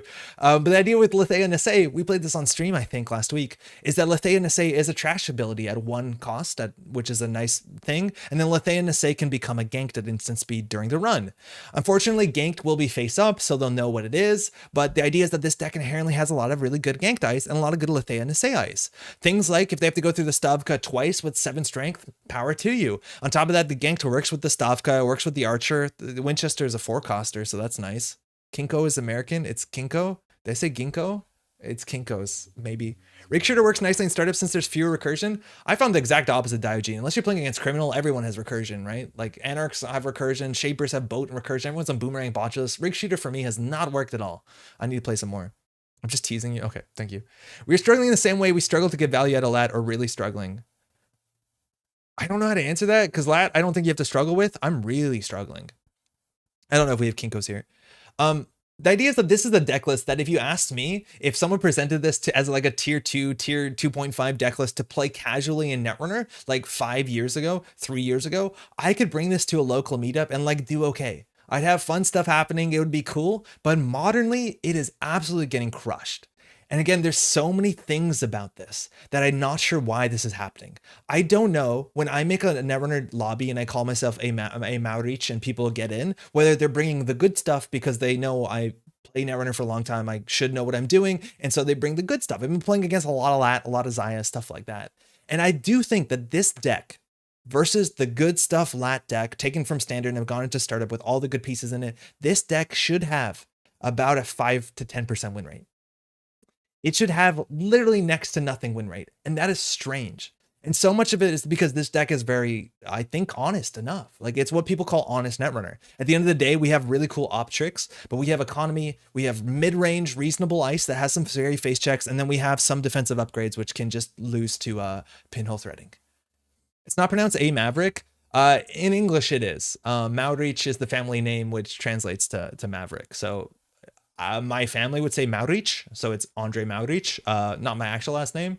I got Gamazel, which is a bit of a salad of a last name. I could have been called Maverick. What a cool world we'd live in. But yeah, you can say either way. Maurich. It's strange. Anywho, this is the issue I'm running into. And so then I had to tune this list, and the more I'm tuning it, my win rate is not getting a bit better. Now we're at the corporate troubleshooter, which is working. The Lethea gone down to 1. We have a bit of fast advance, so we kind of widened the deck a bit, and that's okay. And then finally we end up here, which is the kind of like the sort of like singularity I'm getting to, where it's like, why am I not just playing precision design anymore? Which is one of the few narrow decks that I think is fast enough and competitive enough in startup to not get totally crushed. And this is now where I'm on a single Anoetic Void, a single Managarm Skarkworks. We no longer have the fast advance piece. Actually, we do. The version I played dropped Lethea for a Bast Chirboga, and I think that's very, very reasonable. And even then, still, this is not doing anything. And I think there's just so many issues where I've been playing in startup, and on turn 2, they get down their endurance and 2 Rizekis, and I know that the game is over then. And that really hurts. And I'll talk a bit about this on the video coming up, but the short answer is like, I don't know what to do and I don't know what to say. I am so miserable as somebody who plays standard corpse. And mind you, I don't want this to be an anti-startup rant. I want this to be a come to standard rant. If you are frustrated trying to play corp in the startup format, and again, maybe this is just me, I want to let you know that you can take something like op and play it in the standard card pool, and you get access to so many ways to do something to the runner. Because right now, all we're doing is ice and then hoping our defensive upgrades hold and don't get pinhole threading. And that's just not enough options. Against the good, again, even this list against, I think, the top tier, which is a very common startup runner you see, I think we have maybe a 15%, 20% win rate if they play okay. And that's not great. Like, I don't think that's a good spot to be at. Again, I shouldn't play this deck. I should just play precision design. Maybe Prop Devost works. I do think you can do something with GameNet, but I feel like I'm getting squeezed out of trying to make fun and interesting content, and that hurts. That really, really hurts. You got Cyberdeck Sandbox and my virus best to use in the corp decks. Diogen, I totally do forget that Sandbox is still legal, and I think I would consider dropping the Oaktowns for Sandboxes, maybe 50%. The virus doesn't fire a lot, but I do think it's definitely worth considering. From now on, I'm calling you Top Gun. It's basically Top Gun. How's it going, Orbital? Isn't it a problem with startup ob as well as you don't have a lot of options for recursion outside of Spin Doctor? I don't know if you need the recursion that much. You do have the 3 Spin Doctors, which is enough. So running toolbox assets like this list means your spins are tied up. To some extent, but I don't think it's the biggest weakness of the deck. I do think, Solomir, you're right, and I would love to play other cards. I think the other issue that we haven't addressed is in startup, the amount of pressure, that central pressure that runners can get up really early is very scary. Just about every criminal's on Chesva, just about every anarch is on the companions. So everybody has the twinning down. And when your ice is this sort of ice, which the high end, unfortunately, is envelopment, and then the mid end is, like Stavka and Afshar and Hordem, people in the mid game are breaking your ice for like 1 to 3 credits. That's terrible. And as soon as they put down a twinning, the game is largely over. And startup as ob, you are actually have that really interesting idea that you can shuffle your deck so you can break R&D lock. But the issue is, if the runner has put them the twinning, every turn they're seeing the top 2, maybe sometimes the top 3 cards of your deck. And at that point, you just can't win the game unless you shuffle and draw and get lucky. So at that point, I also feel really bad because I'm just trying to hope R&D holds out.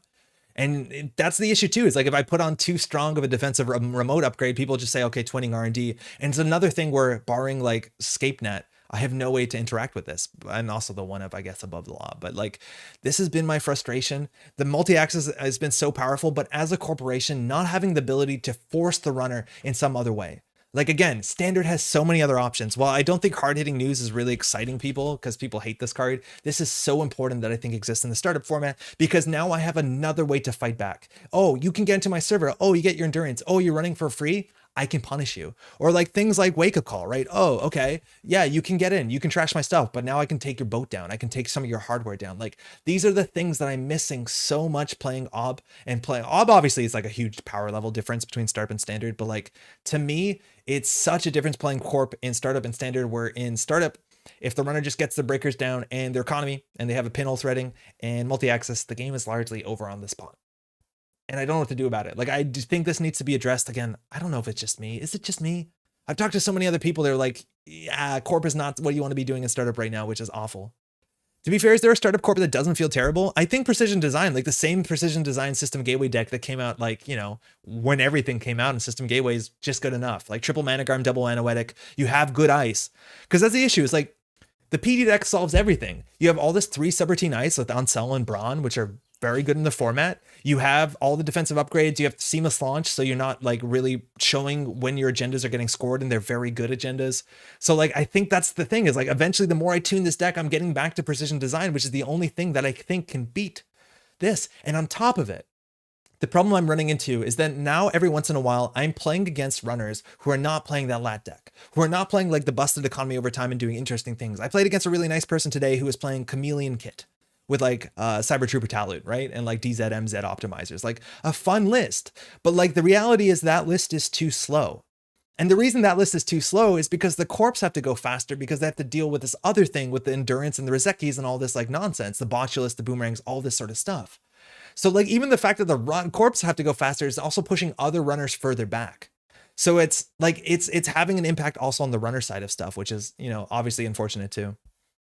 Reality Plus feels okay in startup. The tag punishment is not there in startup at all. Like I tried to even play like Reality Plus grinder decks, like the same stuff Drago over and over again. And like all you got's retribution, and that does not win games, especially when people are in endurance and they just play the second and third endurance, no big deal. And like, you still don't have like a cogent win condition, I don't think.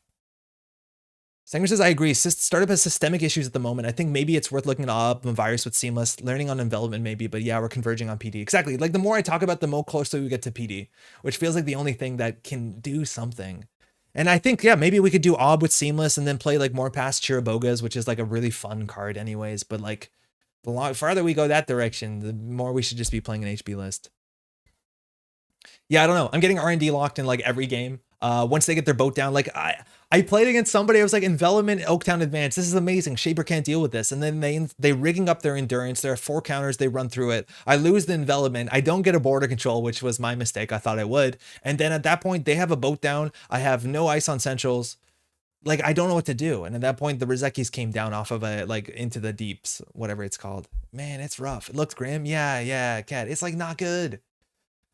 I don't know what to do. Because like, I don't want it to be this like startup sucks, because startup is really great. It's a great format, but like, I just want to be I think something needs to change because I am currently not enjoying playing corp and startup. Playing runner's fun though, but that's because you can just crush anything. I don't know. No, BC and ob feels terrible. It Giles, it really does. The ob is like one of the, I think the identities has the biggest power drop from standard to startup, where you have just more tools that trash themselves and more cards at different res costs, excuse me. So you can do a bit more, right? Like this deck has Regulus as a 2-coster. Do you want to play wraparound? There's almost no other 2-coster unless you're also playing Maryland, right? That hurts. Not that it's that much better in standard, actually. 2-cost is a bit of a cursed slot. Ob had to be balanced around border control, so it simply can't be the same power level without it. Yeah, Arzon, I think that's totally true. I don't know. I played R plus Rig Shooter. I should have the list here, right? Bandrago Trust. So I did this twice, right? This was my first Bandrago list. And so you see I have some Ice Destruction, I have 3 Archive Memories, Backroom Machinations, the Agenda Suite that you'd expect, and then 3 Retribution. It's the exact same list. But the biggest thing I learned about this list is that this list, or the classic list, needs market forces. Because if a runner just floats a fair bit of tags, the most we can do is psychographics in the format. In psychographics, you need the runner to have 4 tags. So if they just float 2 or 3 tags, so be it. And I forget who I played a game against. Was it in Narco? Did we play a game where like they like very, very much like just kept clearing tags? They kept playing botulists. They kept playing boats over and over again. And they actually ground us out. Against Criminal, yes, I think you're good. That's the only good matchup. Against Anarchs, I'm still seeing, against Shaper, it's a nightmare. Everyone's on Simulchip. It's still really hard. And this is the version that I started playing with Trust Operation to say like, okay, maybe if I get a tag, I can Trust Operation up a toll booth and like still score on a remote server and actually play like Orbital Superiority, which maybe was my mistake, but I was struggling to find tag punishment. And like, even this, I don't think is a real thing. I don't know. I definitely feel that Corp's in a terrible place in startup, but I don't think it's quite as bad as your experience. I definitely, it's because I'm trying to push Ob, but I'm also trying to play things, and like any mid-range anything is like largely not working. I don't know. I also do think it's a bit different when people are queuing into my lobby. They might want to more often bring the best thing. So I might be saying lat a bit more than some people have. I've been consistently floating around 50% R plus in startup. You can blow up boat pretty easily and score out with a back room. I've been really struggling. Play Orbital Superior for the flatline? Yeah, that's what we tried. Didn't work. I've been playing 3-2-1 or 3-3-1. Oh, with the back room at the end. Yeah, I gotta take off. Hoping to finish Nona before people spoil it. I don't know what that is. Patrick, enjoy yourself. Psycho was really underwhelming. Yeah, psychographics is awful. It's just not doing it. I don't like it. Like, I do think I'd rather go mid-range and like play Sandbox and then play like a Crypto Crash. Archer backroom is solid.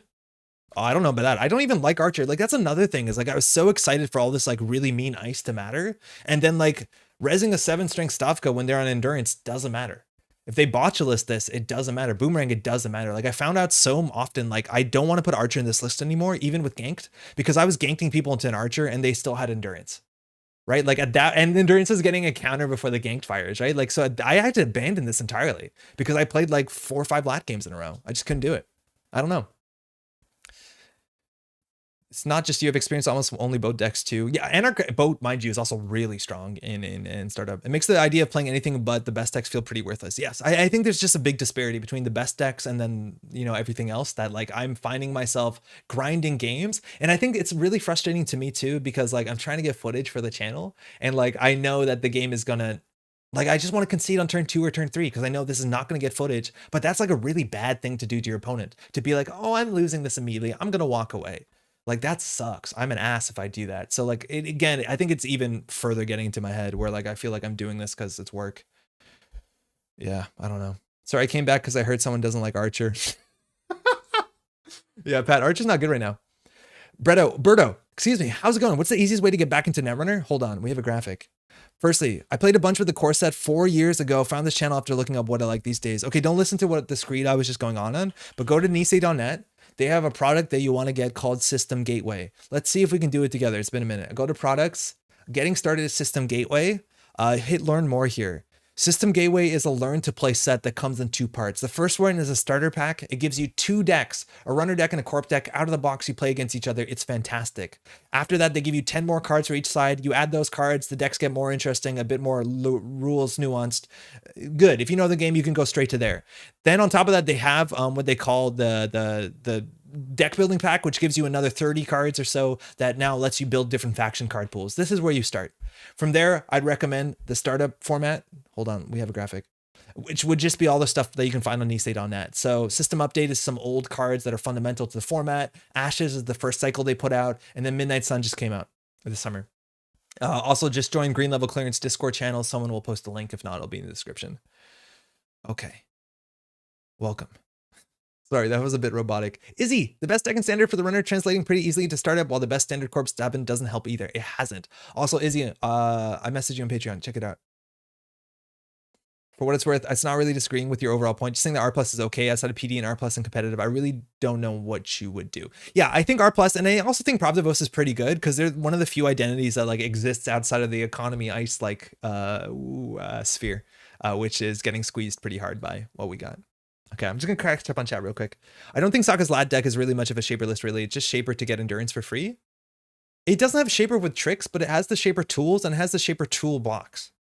So the idea is that like it's a deck that runs misdirection, and Clot does, I think, inherently make it feel shaper. The fact that it has a nightmare prison late game, I think it's inherently shaper, but it's not like professional contact shaper, if you mean that. But like what you define shaper as is totally cool. Hey Shmendrick, great job casting Intercontinentals, made it very approachable. I love to hear that. I think that was always my like big goal, is to make sure things are fun but also approachable. So I appreciate that feedback. I hope that's true. Maybe you need to make a modified startup format with a ban list. I'd play it. Cephalopod. This is a big point. And again, I don't know what to do here because this is my honest opinion about startup, but I think startup is largely a great format, especially casually. Startup wasn't playtested. That's like the ugly truth about it. Like startup, from my understanding, wasn't a playtested format. It has no ban list. And Nisei said recently they're going to start to test startup because they realized that startup is a huge format that a lot of people are playing, especially if you're watching this channel, because we've been putting up startup content for the last like months or so, and people have been really watching it and really appreciating it from what I've seen. So does that mean that Nisei is going to have a startup ban list going into Worlds? I would love to see it. And I'm worried to some extent that Nisei might, because startup is actually going to change very drastically in only 3 months. When Parhealing comes out, all of Ashes rotates, and then the whole game space like gets flipped on its head way faster than rotation for the standard format. So like that's even more work on top of that. So I wonder if startup is just the sort of thing that they say we're going to start balancing it forward, but it's really hard to balance currently because they have to balance all the Ashes cards, which kind of fit in a different design mythos, and then, or ethos. I like mythos. So like that's kind of the ugly truth about startup, is like there's a lot of cool fun to have at startup, but maybe on a competitive level it's a bit weird. And I hate saying this because Startup Worlds is coming up and I love y'all to play in it because it's probably going to be like an amazing experience. Psychographics was a great card in the meta with 3 Asta scripts. Yeah, Psychographics was good. I think Psychographics Beal is the one that you really wanted back in the day. How's it going, by the way, Harold? Anytime Shaper has 1 Worlds, it's basically the same current boat deck. Yeah. Whenever Shaper's good, the deck is always the same. It's just like value engine and then like tech cards. So it's great. Good deal. I'll check that. Thank you, Izzy. Yeah, good. Yeah, awesome. This is giving me fast flashbacks where it became so dominant because it doesn't use credits. Endurance, Boomerang, Botchless. We've hit a critical mass of creditless breaking.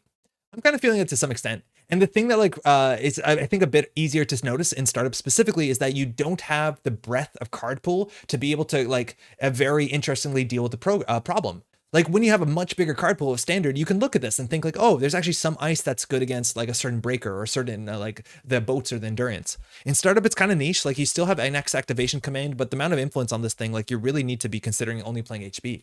I do think you could splash this, but like I wouldn't feel great about it. But that's also the issue, is like startup inherently is so hard to balance when there's only so many cards. And I think inherently a good thing about startup is that most of the cards in startup, Ashes Cycle is like maybe 40, 50%. All the cards are really good. So more often than not, if you build your own startup deck, you're probably playing something okay, which is good, but also again, hard to balance around. So I don't know.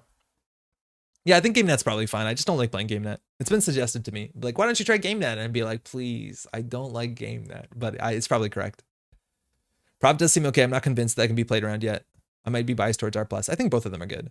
I don't know how you can make startup work with the current card pool without banning 5 to 10 runner cards. Yeah, exactly, Sengren. And at that point, like, I don't know, like, I feel like archetypes are going to totally fall apart. Like, if you just take out a multi-axis card or like an econ card here, that's like going to hit all the Anarch decks, right? It's not like it's going to hit most of the Anarch decks or some of the Anarch decks, like in standard. I don't think it's that different in standard, but you have so much more card pool to fix the holes, right? You're saying it's your fault that startup is too popular for its competitive scene. I don't know how you got to that, Solomir. Not at all. But I'm super excited that Nisei is doing like a startup world championship. That's what I was trying to say. Haley Tapworm flashbacks were basically there, Skipon. It's unfortunate that Shapers doesn't really do anything to manipulate the board state anymore. It's basically just value and that's it. And it's aggressive now. If you're talking about Escher specifically, yeah, you can play Dow. It's how well startup holds despite no testing. Yes, I do think that's a really cool thing to see, is that the startup format is actually kind of interesting. And I think every faction has something cool to do. PE, I think it's quite good in startup as well. And I think all the IDs largely are worth considering. I think that's awesome. But again, it also makes it really hard to balance in some ways. Control, that's a monster deck, obviously, but I guess my point is that I doubt that starving Shaper only players that are jazzed to play it, given the relative paucity of Shaper tricks. Yeah, that's kind of the issue too. That's also the conversation, is like, is Nisei gonna ban a card that they just put out? We'll find out. Tune in 2 days. I started by jumping into standard. It was not easy. I restarted playing startup. Gold farmer makes that not very fun. Trying to try standard again. Spendrix, I do feel that from time to time, is that I play startup and realize like, wait, I'm losing to Vacheron, and then I get frustrated. That again, I think I get frustrated a bit quick. Color pies are fun. So how's it going? Anywho, I think that's the end of my like screed. Apologies, that's a bit more negative than it usually is on this channel, but I just want to be honest, this is what's happening right now. And I think it's interesting to learn why that's happening. I think it's a hard problem to fix. I think there's a lot good in startup right now. I really do. I've been having fun playing it. But on the corp side, like you might not just see corp decks on the Metropole Grid because it's so much harder to find good footage of. Like normally when I play a runner deck, I film maybe I think 1 or 2 games extra than you see on the channel. For this Obelisk, I had to film 4 hours to get like an hour of content. Whoa. I'm just trying to get into standard now in preparations for World. Yeah, I think a lot of people are. I think that's really, really exciting because I do think standard is, if you enjoy Netrunner, you're going to enjoy standard. Like, I don't know where the narrative came that standard is like this mean thing with like all these awful interactions. They have to worry about hard-hitting news at every corner. I'm going to show you this here. And admittedly, this is like a hard-hitting news deck, so it can be a bit scary. But like the point is that you have so many more options on both sides of the table that like getting into standard and looking at the card pool. And mind you, while the card pool is a lot bigger, more of these cards are unplayable. Okay, hold on. This is so much weird, bad mixed messaging. In startup, you can play with the majority of cards that are in startup. As soon as you hit standard, while there is a huge addition to the card pool, of course, it's like 3 years of F&G products. Not all those cards are competitive. The ratio of competitive playable cards versus uncompetitive unplayable cards is actually way worse in FFG product than Netrunner. So like while the card pool gets bigger, it's not as big as you think.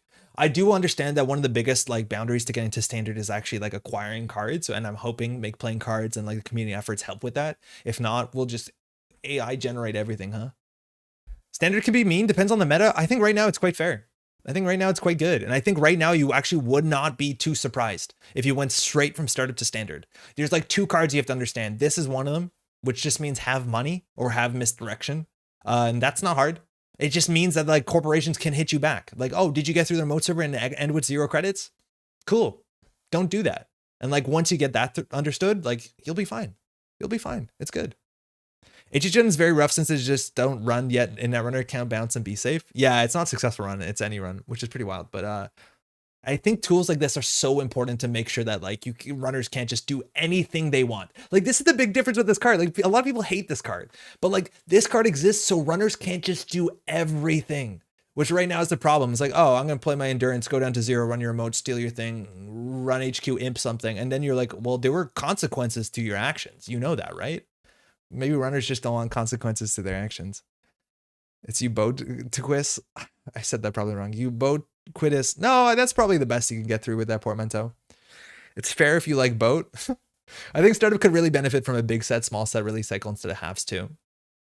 The fact that like when Parhelion comes out, the card pool actually gets smaller. I don't think I'm a fan of that, but we'll see. Obviously it makes it approachable. From startup to standard, it's like hard-hitting news, boom, diversion of funds, border control, and Fairchild. It's like 5 cards you have to realize. Yeah, they have to like start playing around. I don't think there's too many other big surprises. Oh, that didn't know that could happen. I think you're totally right there, Burnin. It's like maybe 5 or 6 cards. There's a really good article that we linked in last week's video from, I think it's either Penguin Fringe or Fringe Penguin, that they went over some of the cards. But it's like 5 cards. And none of them are doing anything ridiculous. It's just like one of them puts a real punishment attached to floating 2 tags. You have to watch out for that. One of them is an HQ pressure card, so criminals can take your money away. You got to watch out for that. Border control is a good ice. Fairchild's a good ice. And then hard-hitting news. And even like that's the frustration. And oh my God, we're going to get back to Netrunner. Sorry, I've been screeding for so long. Even if you think that those are mean cards, you are currently playing with meaner cards in startup. Startup is GameNet, Engram Flush. Sorry, I meant to say Gold Farmer, Project Vacheron. All this stuff is banned to make a healthy standard format. And you got to play with it in startup. So you're already playing with some of the meaner stuff that's too mean for standard. So like, don't sell yourself short. Okay. Obokata. Yeah. Obokata is worth, yeah. Obokata is a good one to add to the list. Okay. All right, here we go. This is list Bridgman 1. Spoilers, Intercontinentals last weekend with this list. This is 1 card different. It was not running the what's it called, the recursion card, preemptive action, and instead ran a single copy of Best Defense, which is exactly White Blade Tech, who showed up playing a Tag Me. Eric loves playing Tag Me, so this actually does something. Oh, I'm just gonna open that X around. Yeah, 1 second. Let me open that. But this is a really cool list, and this shows you the sort of flexibility. It's like a deck that I think was quite surprising, and it gets good value out of op. So let me look at this. I don't love Pharaohs, but yeah, I don't know, man. I'm so scared of playing big ice in startup because people boat or boomerang through this. The tag obviously is okay, but it feels hard. Yeah, I could watch op lists all day. Good. Me too. That's why we're doing it. I think Public Trail is awesome. I want to play more Public Trail. But this is a burst I'm a bit sus about. Seamless launch 3 of. I like it. I just don't know what you're doing with Drago. Like just Drago Retribution cheeky. I don't like Colossus. I'd rather play Stavka than Colossus, I'm pretty sure. It does say tag on it though, so why not? This list looks cool. I'm not sold on the Archer. I don't want to play an ice that I have to sacrifice an agenda when everyone's on boat. But I think this is neat. I feel like there's a couple more code gates you want to play. 750. Yeah, that seems good. I like this. I don't mind this at all. Okay. Let's try it. 3/4 of the players in Canadian Top Cut ran anti-tag me tech. The 4th player was Eric on tag me. Poor guy fighting uphill. Still did very well. It turns out did very well. So the idea with this deck is you have 22 assets. You are actually going to try and score out your agendas, which is like a really nice, refreshing take from a lot of the other asset decks you've seen. And the assets in op are so powerful. The idea is that if a Maryland campaign finishes ticking down, it immediately becomes a launch campaign. If a launch campaign starts ticking down, it becomes a Svyatogor. The Svyatogor or a Spin Doctor. And then you just get so much incidental value, where, as the Bridgman write-up said, even sometimes a launch campaign with 2 credits on it is actually correct to trash. Because if they end up trashing it, they stop you from getting the op trigger. This is something that I found out by playing in startup. Svyatogor is just a busted powerful card. And specifically the way that it works in certain combo decks allows you to quickly install something. So with fast events, that's incredibly important.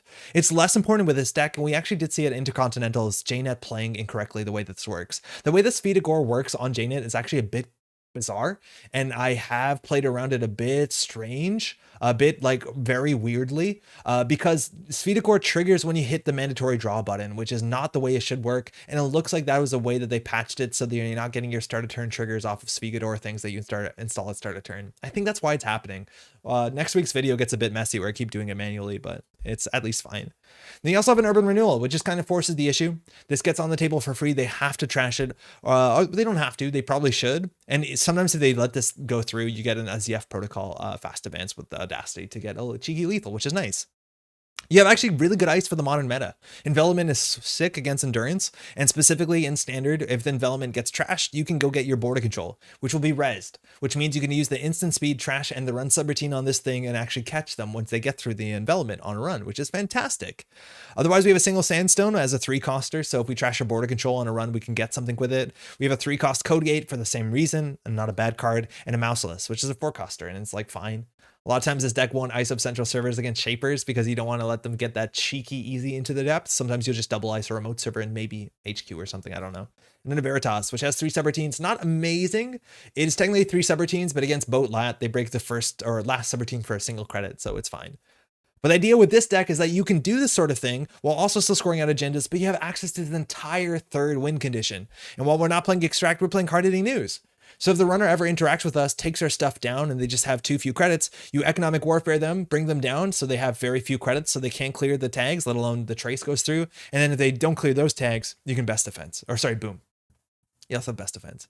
But this is so important. This is, again, the sort of idea that I love what Standard has that Startup doesn't have yet, a way that you can fight back. Yeah, are they trashing your whole board state? Are you losing? Not anymore. Hard-hitting news. And that gives you so many like interesting ways to play the game, to like instill fear. Players have to play around this. There's tech cards. It's great. Remember, the basic trash ability counts as the runner trashing the asset, not you, but envelopment subroutine counts as you trashing it. Yeah, Stefan, totally. This, again, any ice, any subroutine on the ice, the corp does this. So trash this ice means you're doing it, which means you get op. But of course, if they just trash your launch campaign, you're not doing it, so you don't op. Same idea as if you overinstall, you don't get op. Or if you do uniqueness reses, you don't get op. Diogen, what is this list? Let me see. Andre, I want to run everywhere I want in the early game. How dare you? It feels bad. Oh, I hear you. People like complain about that. Like hard news gets rough, but I think it's at a really good spot right now. Bologna and vulnerability audit. This is also another issue, is that you play vulnerability audit. I think I was playing send a message. I like send a message better, but you're on seamless, so I could see it. Engram Flush 3x. Don't love it. Funhouse 3x. We are in Reality Plus. Pop-up window, pink, gold farmer, Basilissa. That's the issue, is like, I don't think you can build a remote server. And if the runner just goes tag me, your deck does nothing. Like, this is the issue that I've been running to. If they go tag me, your deck literally does nothing. None of your ice ends the run meaningfully. Obviously, they don't know that. But if you go tag me, it's just like 3x retribution, and then you have to spin doctor them back. This is where I get like really apprehensive. I don't know. Yet Andre leaks? I don't know anything. I'm not leaking. I'm just saying currently that's accurate. I'm hoping it changes. If anything, just saying you're leaking here by supporting my my posit. So unique reses don't get you off? No, they don't, Netu. I had to ask Jeff about this, and there's actually a Reddit thread about it, because the game trashes the card, not you. I don't know. This is the problem I ran into. Like, I think this is cool. Seamless launch makes sense with vulnerability audits, a bit dodgy with Blona, but like if they go tag me, you have no game. Like, you just have to hope retribution matters, and so little of your ice actually ends the run. Like, what ends the run in this list? Just the ping. That's it. Like, everything else they can pay through. So this is what I ran into. Like, runners just be like, okay, cool, I'm fine. It's hard. Once you trash all drafter, you have a remote? I'm not sure what you mean. I don't think you have a remote. None of this ends the run. And that's the problem. It's like, outside of psychographics and startup, you can float 300 tags. It has no impact on the game. You get paid to tag them, so you go fairly fast. I hear you, but like, I don't see how you stop them from winning. Like, I'm aware that you have credits, and what are you going to do with the credits of card draw? Retribution a third time? If you get the fractor, the only thing you have is ping. So like, now you have to get the fractor. You have to get the retribution. They're generally playing 2 cleavers, and they shouldn't throw out their second cleaver. Then you also have to deal with the botulus. You have to deal with the boomerang on top of that. Like, you see where the problem is? Like, you maybe, but not often. Maybe. And that's what I've been running in too much, like simulchip, botulus, endurance. And like, at that point, you're like, you can do a dent, but I don't think you can close the game out. I do think the seamless launch is going to help you close the game out a bit faster than maybe my list could.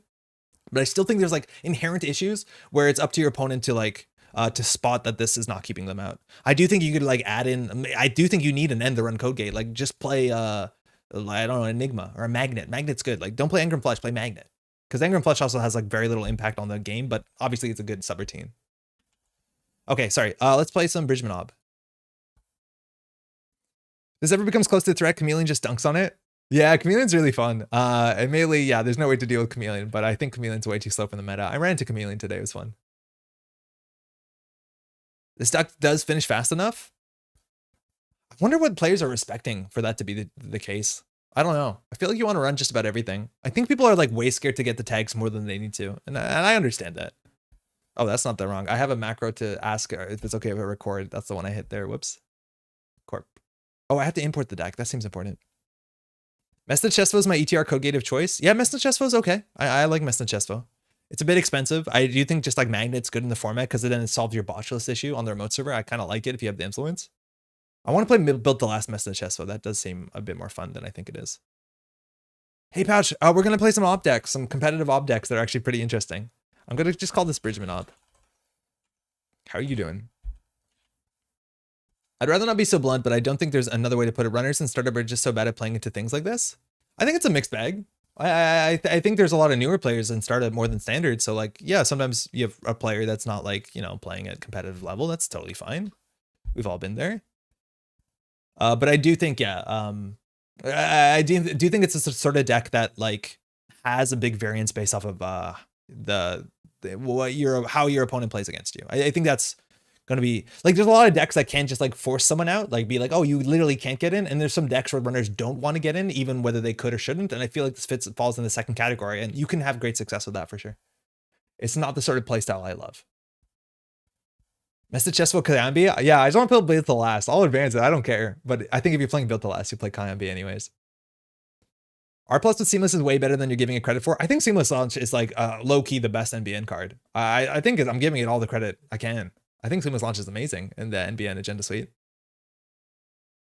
The thing is, I think your list are on is more my play style. I don't think that one's on Seamless though. Yeah, Pouch, I have played this one. I've also played Man of the Moons, and I was like surprised. It was like the what's it called? The Bladderwort deck, and I was surprised how fun that was. Tag sounds bad. Tag me is pretty counterintuitive for a new player. Exactly. I do think the idea that taking tags like looks really scary as a newer player. I think it's one of those very obvious things as runner says like, oh, this is the bad thing I don't want. So they avoid it. But then once you get more familiar with the card pool, you realize it's just retribution and like just keep an extra copy of your breaker in hand. Especially because this list doesn't have archive memories, which I think was like really important to make sure that you're retributing over and over again. You actually can grind them down, but it's yeah, it's hard. It's really hard in startup. I think it just needs to be like one really good tag punishment card. And then I think the archetype is A+. I don't think R+ is very playable without Seamless IMO. Yeah, I don't know. Seamless is really good. I like Seamless. Wayne, Meowdy, how's it going? On the way. How you doing? I feel like yeah, I'll be fine. I've been playing a build the last FA deck with Trigger Light. It's been okay, but it's a rough format for corps. Between Bosch's Boomerang and Boat that's trying to rush is hard. Yeah, no, it's very hard to rush. Like it's also like feels like such a blowout when you try and rush in startup and it doesn't work, because then you're just sitting there with a remote server that they can endurance through next turn or Boschless through next turn. So I think you need to put enough stuff in the remote server that they're running constantly, which means like you end up playing like install advance or reversed accounts or something that like doesn't exactly line up with your game plan. But Trigger Light is good, that's for sure. You don't have that many other fast advance pieces though, like Audacity built the last in standard. You got something. R+ ratio. I don't even know what that means. I think it's a Twitter thing. Psychographic is the startup tag me punishment. Yes, but not a lot of people are playing it, and you need a lot of tags. So like that's the sort of thing. Like if I see that you're on a 5-3 Bologna list, and then I see that you're on other 5-3s with the 4-3, I just have to clear at least, like I always have to clear at least one tag to be under the threshold for psychographics, and then also clot matters. But you know, backroom machination is a good tag beam punishment. No, not really. It's a good way to win the game. It's actually anti-tag punishment. It clears tags. But no, I don't think mid-game backroom machinations is good tag beam punishment. If it's your 7th point, yes. But if you clear my tag to give you an agenda point on turn 3, sign me up. Like I'm excited. Especially you paid 2 credits for that. Thanks, you too. Winning the game is a tag punishment? That's the problem. It's like winning a game in startup is actually quite hard. Oh, nightmare matchup. Why does this always happen? We play assets and we go against 55 card freedom. Oh, all our cards cost 1 or 2. Oh, I regret so much of what we've done. This has not happened. This is like the 2nd time we played like an asset matchup. We play against freedom with specifically 55 cards. Scorchers 2.0. I'm guessing there's a Scorch card in Parhelion. I have no idea. But yeah, there needs to be like some sort of tag, big like meat damage tag card in startup, I think sooner than later. I guess. The stream snipe? I don't think so. This happened before though, but I think this player just likes the stack, so what can you do? I don't even know if it was Mulette both times. Meteor mining art exists, folks. Yeah, hey, slow down. Hey, everyone, we got enough meteor mining for everyone. Please, one at a time. Okay. At least they might have a bad economy if they don't draw into their 5 influence apex card in the first 2 turns. You could join with my eternal wizard list if you like. I could join. Honestly, I'd be interested to see how that plays out. Nisi already reprinted meteor mining. Jeff, yeah, kind of. They made it a bit better. All right, orb. They found it. I have a feeling there won't be meat damage in startup until boom rotates from standard. I don't know. I think you're right that it highlights this like really difficulty of how to make another tag meat damage card that is like not busted when you can biotic labor after a mutually assured destruction. So I kind of hear you. What is Boat like in Eternal? Honestly, probably not playable. I'd be really surprised if Boat is playable in Eternal. I could be wrong. Your Doom Mulette is a courteous player. Oh, no doubt they're a nice person. I don't want to cast those sort of aspersions. It's just like, ooh, what do you find hard to use stat? All right, let's just get some stuff on the table. And some stuff on the table was got. So like we can always like, this is what's so cool about Svyatogor is like we can make the launch campaign into a 5-credit burst into another spin doctor. Not amazing, but we need to find a hard hitting news. Oh, that was before mandatory draw. Oh, that was awkward. I forgot the mandatory draw.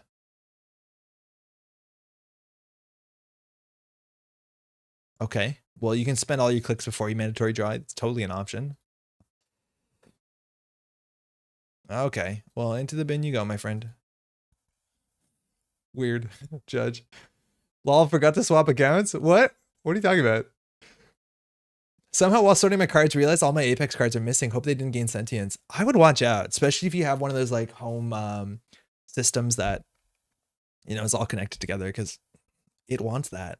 That's where it starts. It gets the taste of control. All right, so this is where it begins. Again, they're getting a virus counter every run, so everything comes down for free. Freedom's the best counter to ob. Freedom's the best counter to horizontal, especially this obelisk. Like specifically this obelisk, yes, where nothing costs more than 2 credits. Hard-hitting news. No, urban renewal can do something. If we draw an audacity, we can quote unquote do something. We need to get this iced up. I should have planned the rest of my turn. I think we just put them on the table, click for credits. There's 3 hard-hitting news and no economic warfare as we've found so far. Ideally, we distract them with this nonsense while at the same time we try and win. Your Apex cards, would you like to play a game? I saw a post on r/Netrunner. Someone's like, hey, I'm back. Is Apex good again? And everyone's immediately like, no, never. Also, everyone calls Apex a he, which I don't know. How did that happen?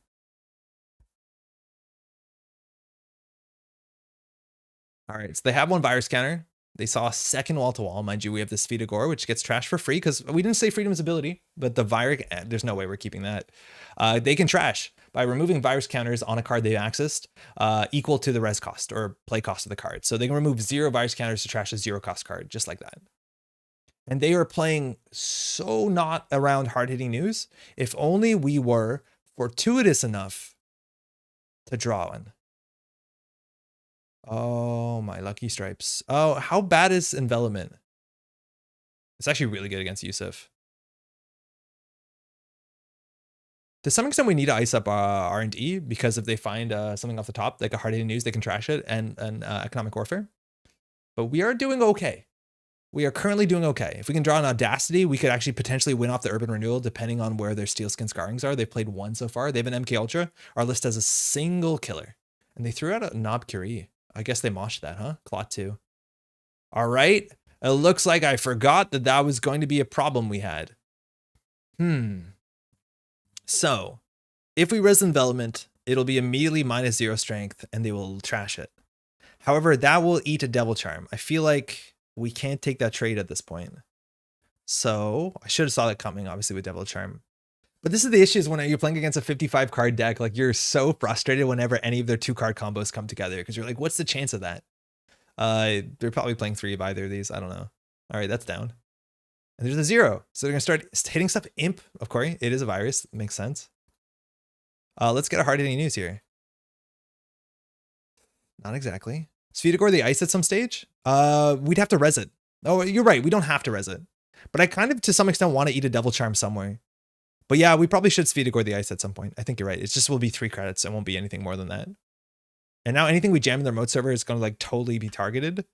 So what can we do? Best defense on 0 doesn't really do anything. We could get an above the law on the table. It would be okay, but I'm pretty sure they're going to run it. And I want to see what their multi-axis is. I think their multi-axis is just trashing things. I think we're going to hit them with the value economic.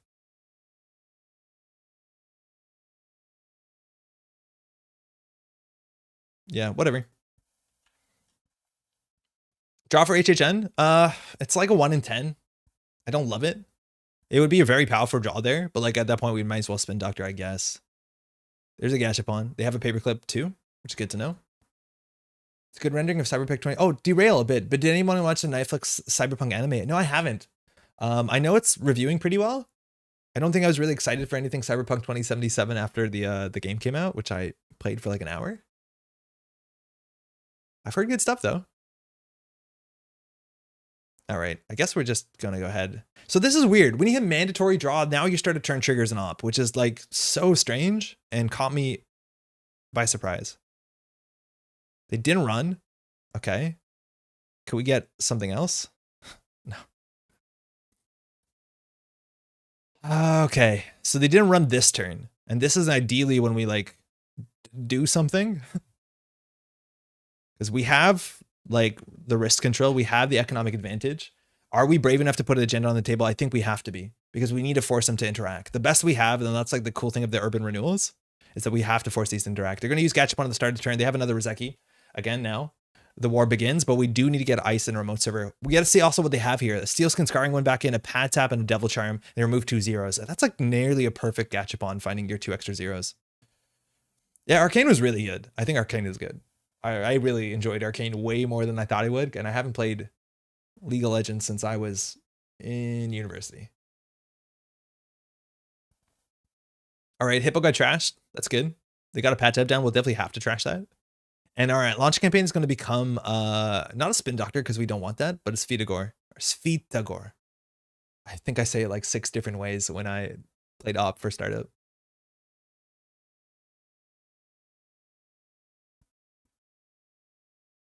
Let's see what they do here again. We could have got an agenda on the table. They found an urban renewal. Looks like that's going to go down. Again, the fact that they can trash everything for free really helps with the fact that we're trying to economically destabilize them. League sucks. Arcane is amazing. I don't know. I don't know if League sucks, but Arcane was really good. All right, we get Rashida, MK Ultra in the bin. We could economic warfare into hard-hitting news. We haven't found a single hard-hitting news. Okay. Cool. Oh, wait, mandatory draw. Okay. So in theory, we Svyatogor the launch campaign. We get more money off of it. Wall-to-wall to draw. This is too many cards. Okay, that's good. We have remote server at least. We'll do Svyatogor. It's 1 more credit. I don't actually know what the 0 costers in this deck are. Let me check real quick. Sorry, we have too many tabs out. We can't sort by cost. The 0 costers would be Spin Doctor, Rashida. I think that's it. Okay.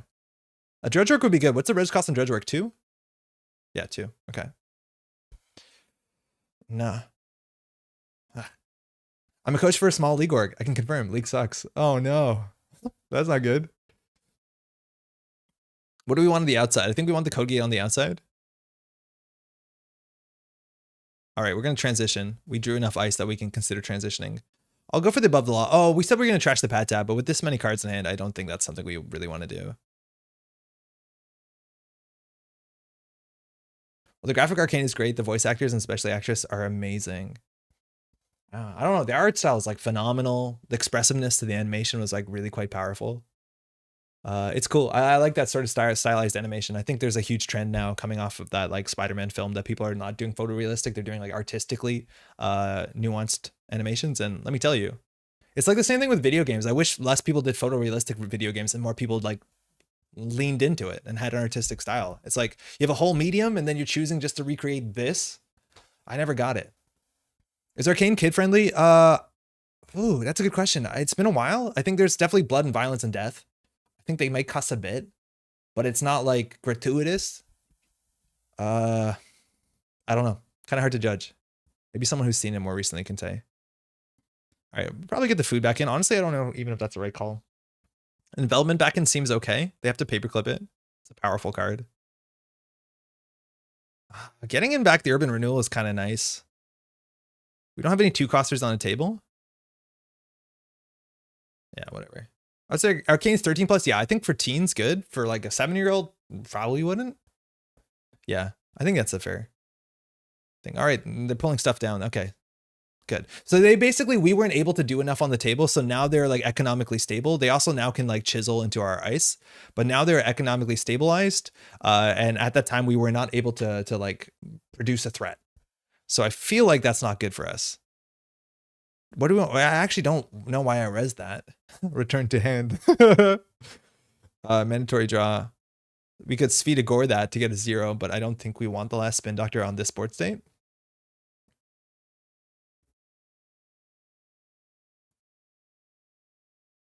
Oh, that's interesting. Get out of there.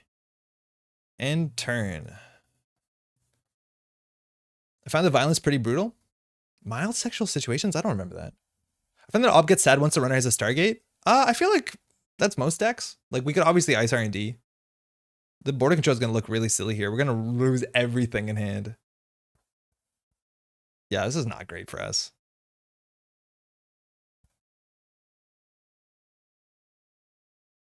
Like at this point, they waited until they have 2 Rizekis and that's enough economy. Let's see if they trash a Maryland for 2 virus counters. I think we'd be pretty happy for that. They can just pay 3, I think. Yeah, there you go. They're coming back. Why not get Afshar? At instant speed? I don't know if it's worth it. Because it's just going to get simulchip chiseled and it's not going to even use the double charm. So I don't know. It's something we can still do later. Yeah, maybe I could have considered it. Oh, actually, because the upshare is here. That's kind of why. Food. Taking down this wall to wall. Again, not paying any credits, so I think what we're trying to do with our deck here is not going to work. There's a spin doctor. That's fine. Mandatory. Nope.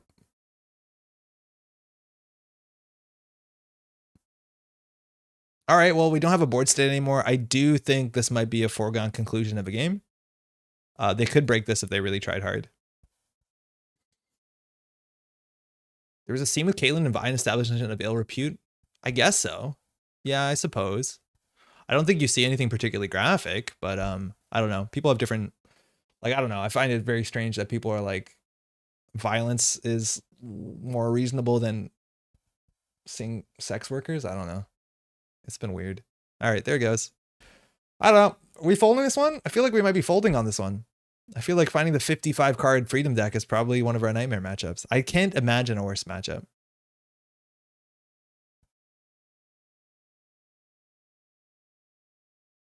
The thing is, like, they go into I guess it's a brothel of some part, and then like people get murdered. Like there's a fight scene in there. I think that's actually what happens in there. But I think that's actually a really nice scene in there. You get to see these characters explore a bit. I don't know. It's been a while since I've seen it. There's a sandstone. It's going to have more buyer's counters on it. So they can paperclip this if they want. We're going to lose the SF. That's fine. Cool. At least now they don't have money. Maybe if we could draw a hard-hitting news, we'll have a game here. I think you have a window between the install of chisel and counter to pop border control. If they chisel this, but I don't think they're going to chisel this. How's it going, Rangi? Puritanical Americans? Yeah, I do think it's a North American thing largely, where nudity versus violence is held in very different regard. No shame in that concede button. I just want to see if we top deck a hard-hitting news. Like, I think we have something here. The problem is like HQ is a bit porous. Ah, free spin doctor trash. Feels good. So do we want to trash this? No. Ugh. Because chisel and devil charm are on encounter, so the chisel has to be installed in the window before encounter. I see what you mean. Has that actually been relevant on this board state yet?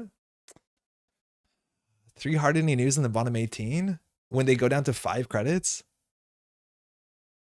Mamma mia. All right, so now we're like playing a dangerous game because this is 5 credits. Yeah, I don't know. This is such a dangerous game because if they steal this, then the single axis wins. Unless that was after am I memeing? That wasn't after, but like we can't border control from this border control here, right?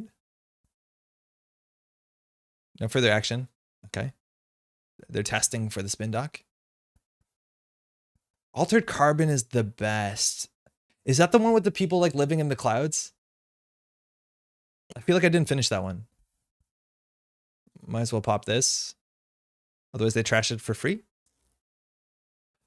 Okay, what needs to go back in? I think a boom is like technically important. A last spin doctor seems like kind of nice, I guess. We're just not doing op anymore. Like we ran out of op triggers because like if they trash our Svyatogors, we have no op triggers anymore besides the border control and in development. I like Altered Carbon. It's the one where the bodies are sleeves. Yeah, I didn't finish that one. Marilyn? Nothing. Start turn. No. No. I'm going to score the Atlas. All right, we still need to score our 2 agendas. We have to believe in ourselves. I didn't know there's more than a season. Curtis, how's it going? I saw a bit of season 1. I think we watched the first 4 episodes, and I don't think we got further than that. Isn't there like either a South American or specifically a Brazilian sci-fi show that people really liked? Is that The Expanse? What's happening? You're just trashing. Oh, we lost our first harding news. Okay, so it was in the bottom 18, of course. Unseen card. We still have a window here. Economic hard hitting. We can do it. Sorry, relay question. Why are we aiming to do with this op deck? This is a very competitive deck. This won Canadian Nationals. It won Intercontinentals. The idea is that we put a lot of assets on the table horizontally, and at the same time, while we get immense ob value for like making our assets become sequential value because they become something else, trash becoming something else. At the same time, we're jamming agendas while threatening hard-hitting news. This is the nightmare matchup where they can trash just about every single asset. They've spent 3 credits, and we have 16 cards in our archives worth of assets. So at this point, it's really hard for us to leverage our credit differential, let alone we haven't drawn a hard-hitting news. But this is very, very good deck. It's a very strong deck. Okay. Window is here? Question mark. They're going to be on 8 credits.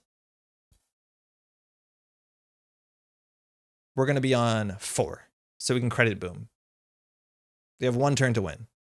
It's all in HQ, and they're going to run HQ anyways because of border control. Luckily with the border control, we can go get, we have no more 3-costers actually, ice. We have no more 3-cost ice because all the 3-cost ice in this list is Sandstone and Afshar, which are both accounted for.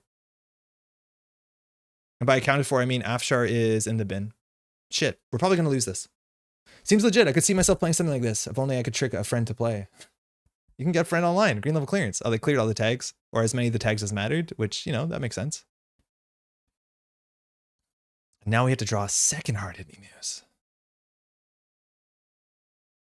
Server 13, new remote, credit. Keep grinding. Keep grinding. We can also just like Svyatogor the Urban Renewal to make it a Spin Doctor if we need to like get the hard hittings back into the deck. Again, we have tried not to give them the pad tap. This will be the first pad tap in a couple turns. The ZF, we have to trash something as well, so we can just end up trashing, I don't know, development maybe? There's no 2-coster we want. Oh, this is how we lose. They've also not spent any credits breaking ice. Like, this is just, again, the nightmare to the nightmare. If we border control, there's nothing we can get. They hit the boom, okay. They're going to take that down for a credit. Res Urban and trash with AZF is an option. Yeah, I think so. To get a 0-coster, that's another thing. I think that's a fair option. We're going to res this no matter what. Oh, okay. Now that's obviously a problem. Even with this matchup going so poorly, like we're getting close. Apoc? No, I don't think so. Second boom down. Okay, so tags don't matter anymore. And they're going in for another. Okay. We also just need enough cards in hand to do this. So we'll definitely at least res this because we can get a Spin Doctor. Start a turn. Mandatory happens first for some reason. Because we don't need the ice on the remote server anymore. So we'll do Urban Renewal first. It doesn't matter. Svyatogor to trash this. Get a 0-cost from our deck. Spin Doctor. New remote. Draws 2 at instant speed and a mandatory. Yeah, exactly. So here we can score out. We have the Spin Doctor. And we can just trash the envelopment because we're hopefully not going to need the remote server anymore. And we've already used our ability. So we just hit a Chisel and a Devil Charm. So that helps. So now we just have to have our central servers hold for a single turn, and obviously them not to trash the 0-cost Audacity. So like there's a small chance here. There's 1 more food in the deck. I think 1 more AZF, 1 more Atlas. I'm just going to use the Spin Doctor here to shuffle 2 non-agenda cards. We want to get cards that are hard for them to trash. So we're just going to get the biggest numbers we can on stuff. So it's going to just be border control. I guess hard-hitting news. Not the biggest number. I can spin into 3-cost dice. Oh, they have Claude, don't they? Oh, they have Claude, actually. Shit. 3-cost dice? Oh, yeah, 3-cost dice was what's pulling in. Oh, thank God they're using their simul chip right now. Yeah, 3-cost dice was the right call. Sorry, I totally missed that. We should have put in the Afshar. We put in the envelopment for some reason. Yeah, that was a huge misplay. Is there a virus? This list? No. Oh, that's all good. Oh, sorry. Yeah, and as soon as they keep the, I totally forgot they have Clot. The fact that they have Clot, like, I don't think we can do anything when they're at 6 points. We're out of Spin Doctor, so it's not like we can install an agenda and Spin Doctor it away. So we can do install advance, and then they have to Clot, and then we lose. Oh, unless they're actually installing that imp with simul chip, which would be like kind of sick. Oh my God, we might have it. They have 2 clicks left after this. They're gonna see a lot of cards here in R&D. Ah, we almost had it. We genuinely almost had it. Good game. They had to pop the simul chip. If they didn't pop the simul chip, there's nothing our deck can do. So I think popping the simul chip was probably wrong when they can just like stop us from fast advancing. Because like, how do we score from here? Behind a sandstone? And again, I want to remind you, they spent no credits. They trashed like 2 cards out of credits and we still had a game. Thanks for the game. But yeah, nightmare matchup. Just as you see the Claw Freedom time to get an imp. I know, it was like very suspect. Thought Stargate was in the heap. Oh, no way. See you around. Hey, catch your end. So whatever. Not a good matchup, but like you still had a chance there. Yeah, never concede. Sometimes concede. Sometimes concede. But that one, like I thought we could maybe have a chance. Because like we've played that matchup before. I think we played another asset list last week, and like they still got to a point where they petered out. Because again, they're playing 55 cards. Sometimes they don't find their economy pieces. Sometimes they just don't have enough money, and you can put more stuff that they can trash. And it didn't work out exactly. But like I don't know. I don't think I want to concede that as faster as some other games we've played. Sometimes concede. In testing decks with no drips, crims will be tough if they disappear. You don't think Chesva will do it? I think Chesva and Daily Cast and just like you have the run-based economy is good. I honestly don't even know if you want to play security testing. I'd be surprised. Speaking of criminal, this is a hard matchup. This is also a difficult matchup because we don't have Crisium. We have no real good ways to ice up centrals and we will get deep dove. Thanks, you too. Okay, we need to not get diversioned. Ideally, we just res a lot of stuff. That will duck a diversion pretty well. Ooh, at 1-1-0. Fantastic. Audacity in hand. Prepaid is good. Yo, I honestly think that the twinning is like probably still a really busted card, but nobody's needed to play it. I am like terrified of the twinning. And I think if you're playing Steve with Chesva or prepaid, any criminal, like the twinning is so good. Not really need any tags become a death sentence for the twinning.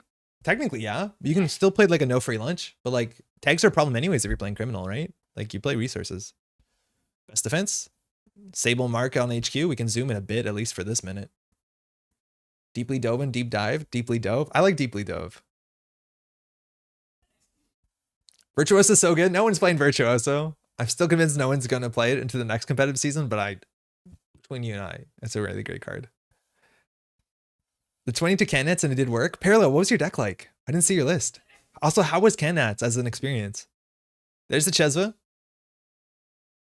Class act to draw. Chesva actually helps in this matchup because they can trash stuff off the top of R&D, but R&D trashes are not as important as trashes on the table because the obvious op ability. All right, well, let's just start being annoying. Bless you, Maddie. What? Okay. I took a smoke deck. Oh, nice. Excited to see Sable. I missed her in the Continentals. Yo, no one's mentioned this. Do you notice there's a door there now? We added that door this week just because I've been recording gameplay in the afternoon and while Maddie like works in the living room and has calls and stuff. And so it's a bit easier to record now, but I was a bit nervous of them putting a door in. It turned out fine. Black Hat plus Virtuoso. Black Hat, what does Black Hat do? You access additional cards? It's been a minute. All right, new remote. We're just going to ice up this because criminals don't like taking extra damage. We could get diversioned pretty hard here. At least we have Rashida and Svyatogor to recover. We can't res or ice though. That's like the bad thing.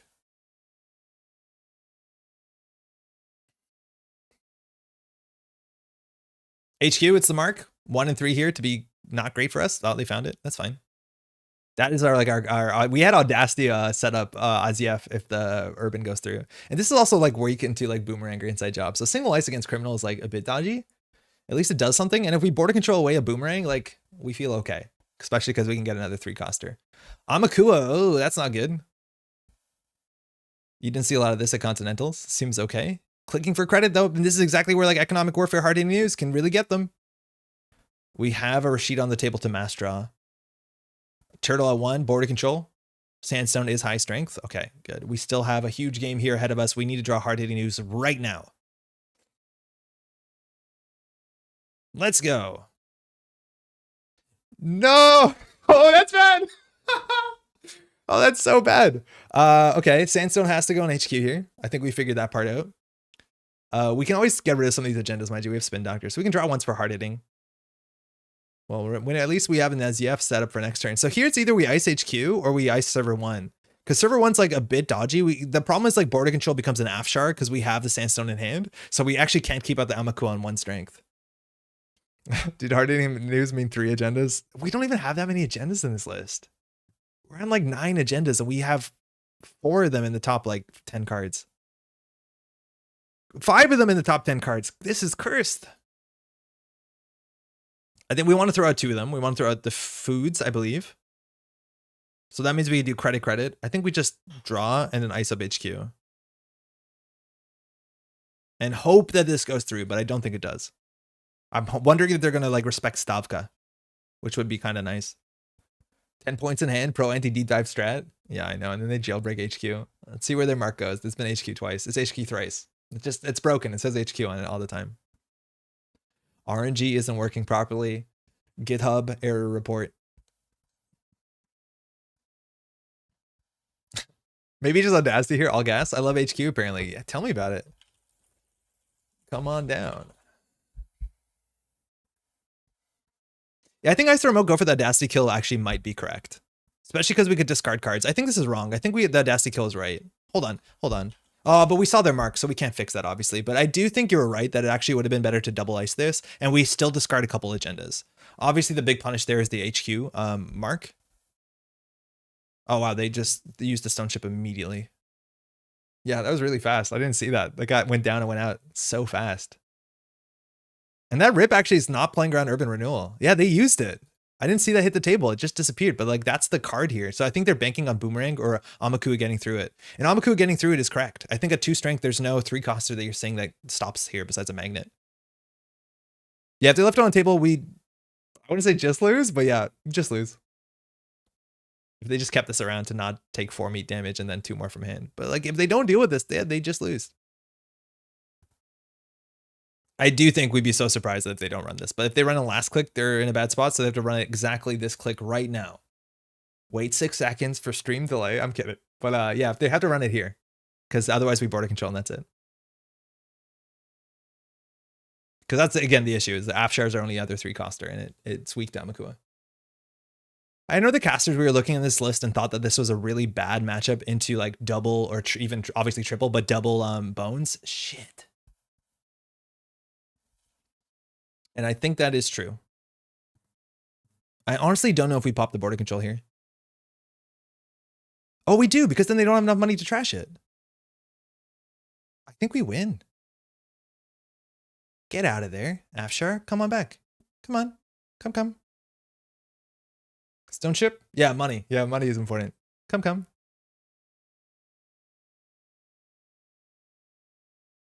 This is where border control is good. They have Cheza. Cheza's only for essentials, though, Dame.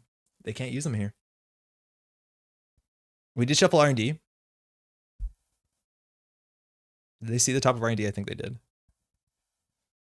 So Nether Stone Chip or hit the Audacity from HQ. And we can res everything because we're going to get at least 3 credits from some of this nonsense.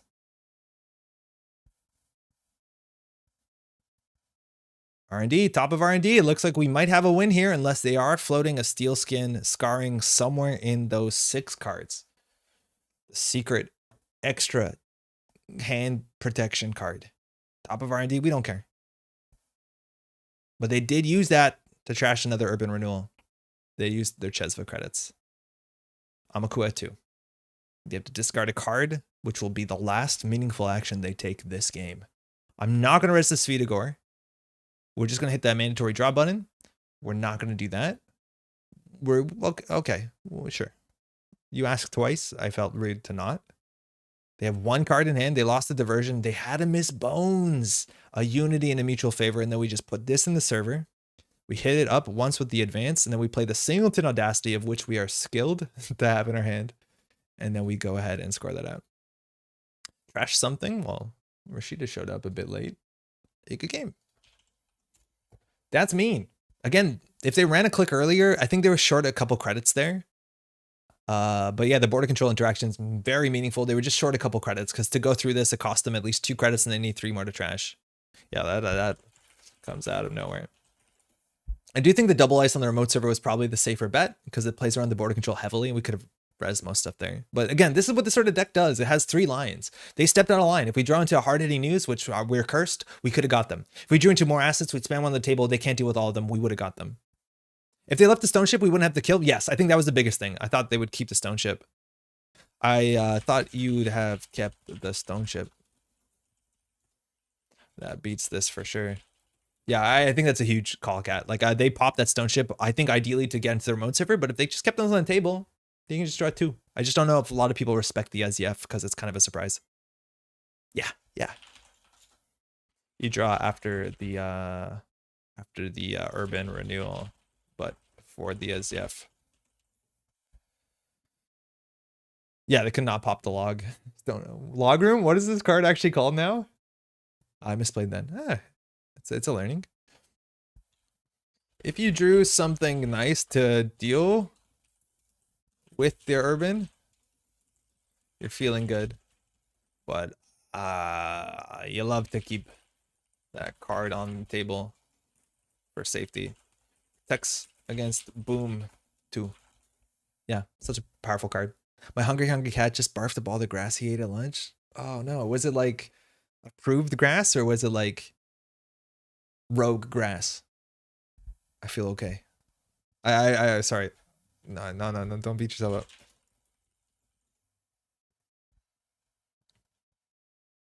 That's how we all learn. Hopefully that doesn't sound condescending. Thanks for the game, eh? Log Vault is the meme? Yeah, I know. It's the testing name, I think.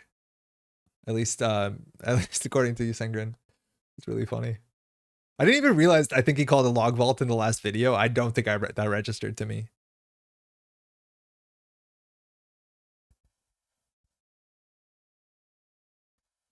Okay. We're going to do 1 or 2 more with this. We can also try Man in the Moon's list, but like, I love having the flexible package. This is like so refreshing after I've been playing Ob and Startup, which is like, please don't get through my ice, because if you do, I'm going to lose. But again, I think we can build maybe a different and maybe more tuned to the meta op deck. I don't think I should be as like of a doomer about it. We've talked enough about Startup Corp. When is German Nationals? Is it this weekend or is it during the week? I'm assuming it's just the weekend. There's no way it's not like on a Friday. Or it is on a Friday. There's no way. Just backyard grass. I'll have to stop them next time. Isn't that what they, like, from my understanding, cats enjoy grass because it does help them digest, and I think they're meant to throw it up. But at least as a digestive, it's like having a nice coffee after dinner. So maybe everything is working as intended. I don't know. We're cat sitting this weekend a bit for a family cat, which is nice. Apparently he was like waiting by the door, hoping that someone would show up to hang out. He didn't even need food, just needed to hang out, which I think is quite cute. I found today that Brahmin rotated, was hoping for propeller fun. Oh yeah, Brahmin is like a pretty on theme Mambed cycle card. Brahmin was cool. I don't think I've ever played a Brahmin deck I liked, but I know that there's definitely Brahmin decks that I would like. Wait, they're Shaper decks, right? Never mind. Cat grass is great to have in the house. My cat would murder all my plants otherwise. Yeah, that's always a hard thing. Is like we have plants and I need to replant that one. It's looking pretty sad. But it's hard to have a plant. It's like just hard to have plants around. We have to be like very careful with succulents because some of them are obviously poisonous. A lot of plants are poisonous to cats. But like she'll just eat everything. Arizon coming in hot. Yeah. Mulligan. I feel like Ob is the Shaper Corp. That exact message happened, came up in our Montreal Netrunner Slack, and I disagree with it. I feel like Ob is like very Wayland. It feels way more Wayland to me than I understand his Shaper because it has tricks, but like it has the same consulting visit trick. I don't know. It feels like more a rude and brute than like nuanced and like tricksy.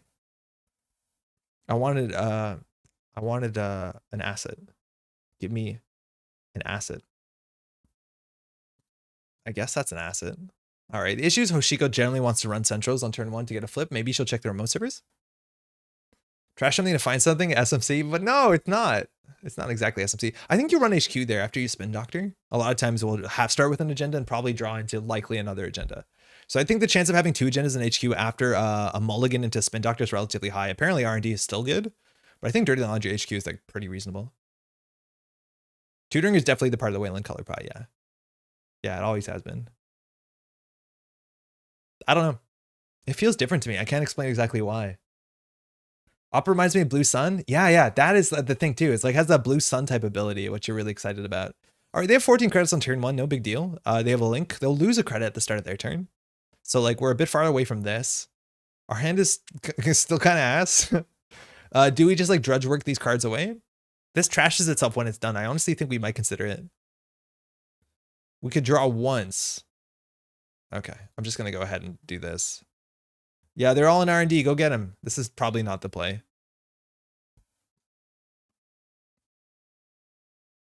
Is there a way to sub to this Twitch channel? Funky man. No, unfortunately there's not. The fact that I I co-stream on YouTube and Twitch means that I'm like totally outside of the monetization like ecosystem, so you can't.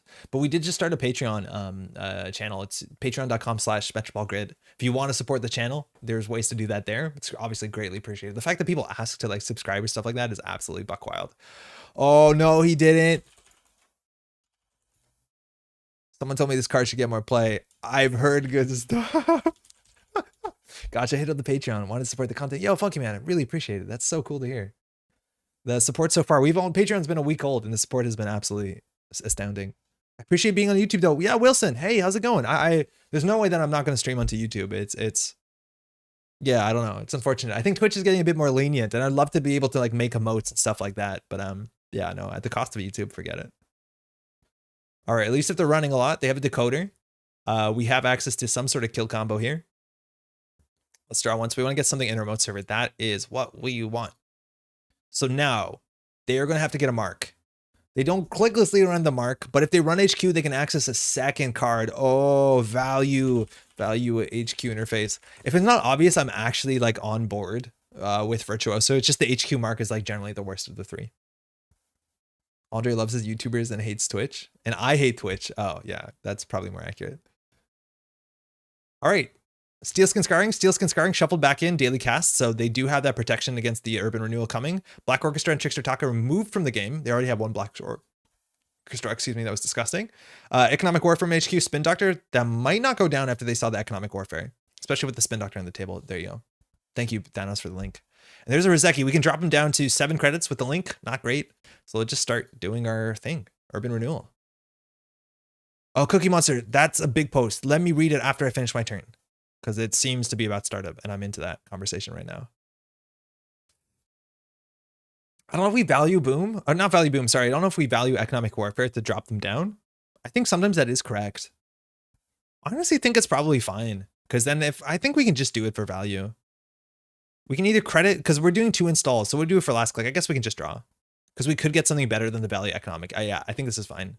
They didn't see the economic. They saw the hard. Oh, they saw the economic. Okay. So more stuff for them to deal with. I heard your discussion on Startup Corp saying you only expect 10% win rate with the ob deck. I agree that Rizeki Boat is OP, but I still have a 2 to 3 win rate with my Startup ob deck, which is pretty similar to yours. I don't know if we're getting different opponents, but I feel like Startup ob has a good number of tricks to fight back with. Yeah, we might be getting different opponents. So much of it also depends when you played and where you play. Like I've been playing against almost, not majority, but a large percentage of like the competitive ob endurance deck. Or sorry, lat. Competitive lat Rizeki endurance deck. And that I think I have a 10% win rate. I think against the rest of the field, especially the tier 2 stuff, I do think we have above a 50% win rate.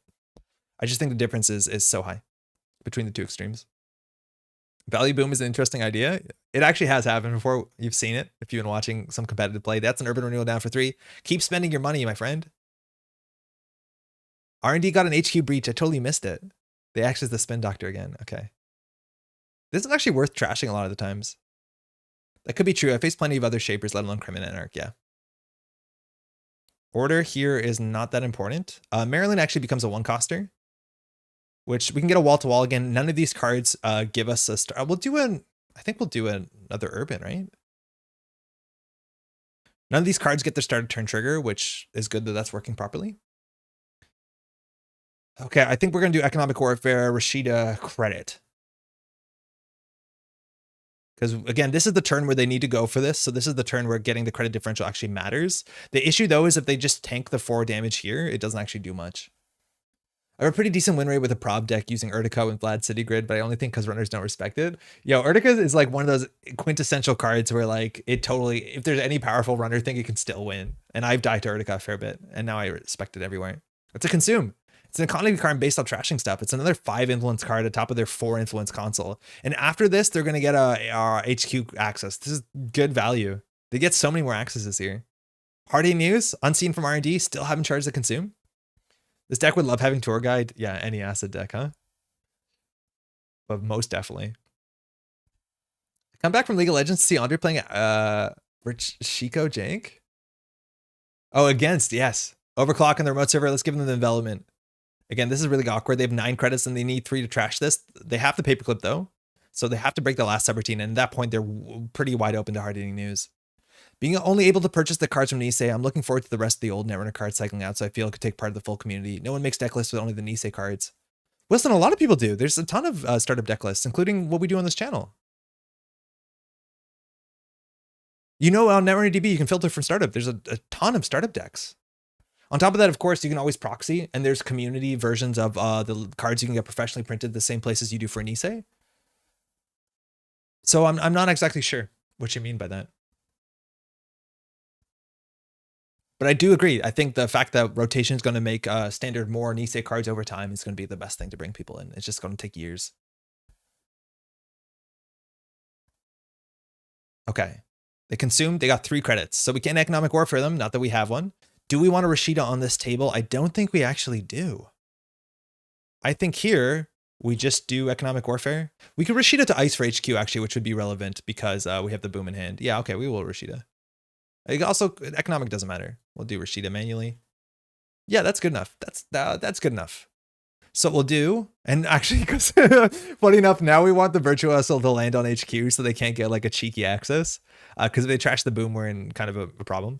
The second boom is unaccounted for. So we'll put this in HQ. Okay, we're definitely going to hard-hitting news last click. So what do we do? I think a launch campaign on the table is reasonable. This will become a 0-coster like a Svyatogor, which is good. The urban renewal is still a threat for them to deal with, but you see how they're like struggling to keep up. And then we'll just give them the hard-hitting news. We have to boost 1 because they do have a link when Hoshiko goes digital, but now she has 8 tags. So, or sorry, 4 tags. It's 8 credits to clear them. So as long as she can clear 3 of them, she won't get boomed. But if she's doing that, she's not dealing with the urban renewals and all the other stuff.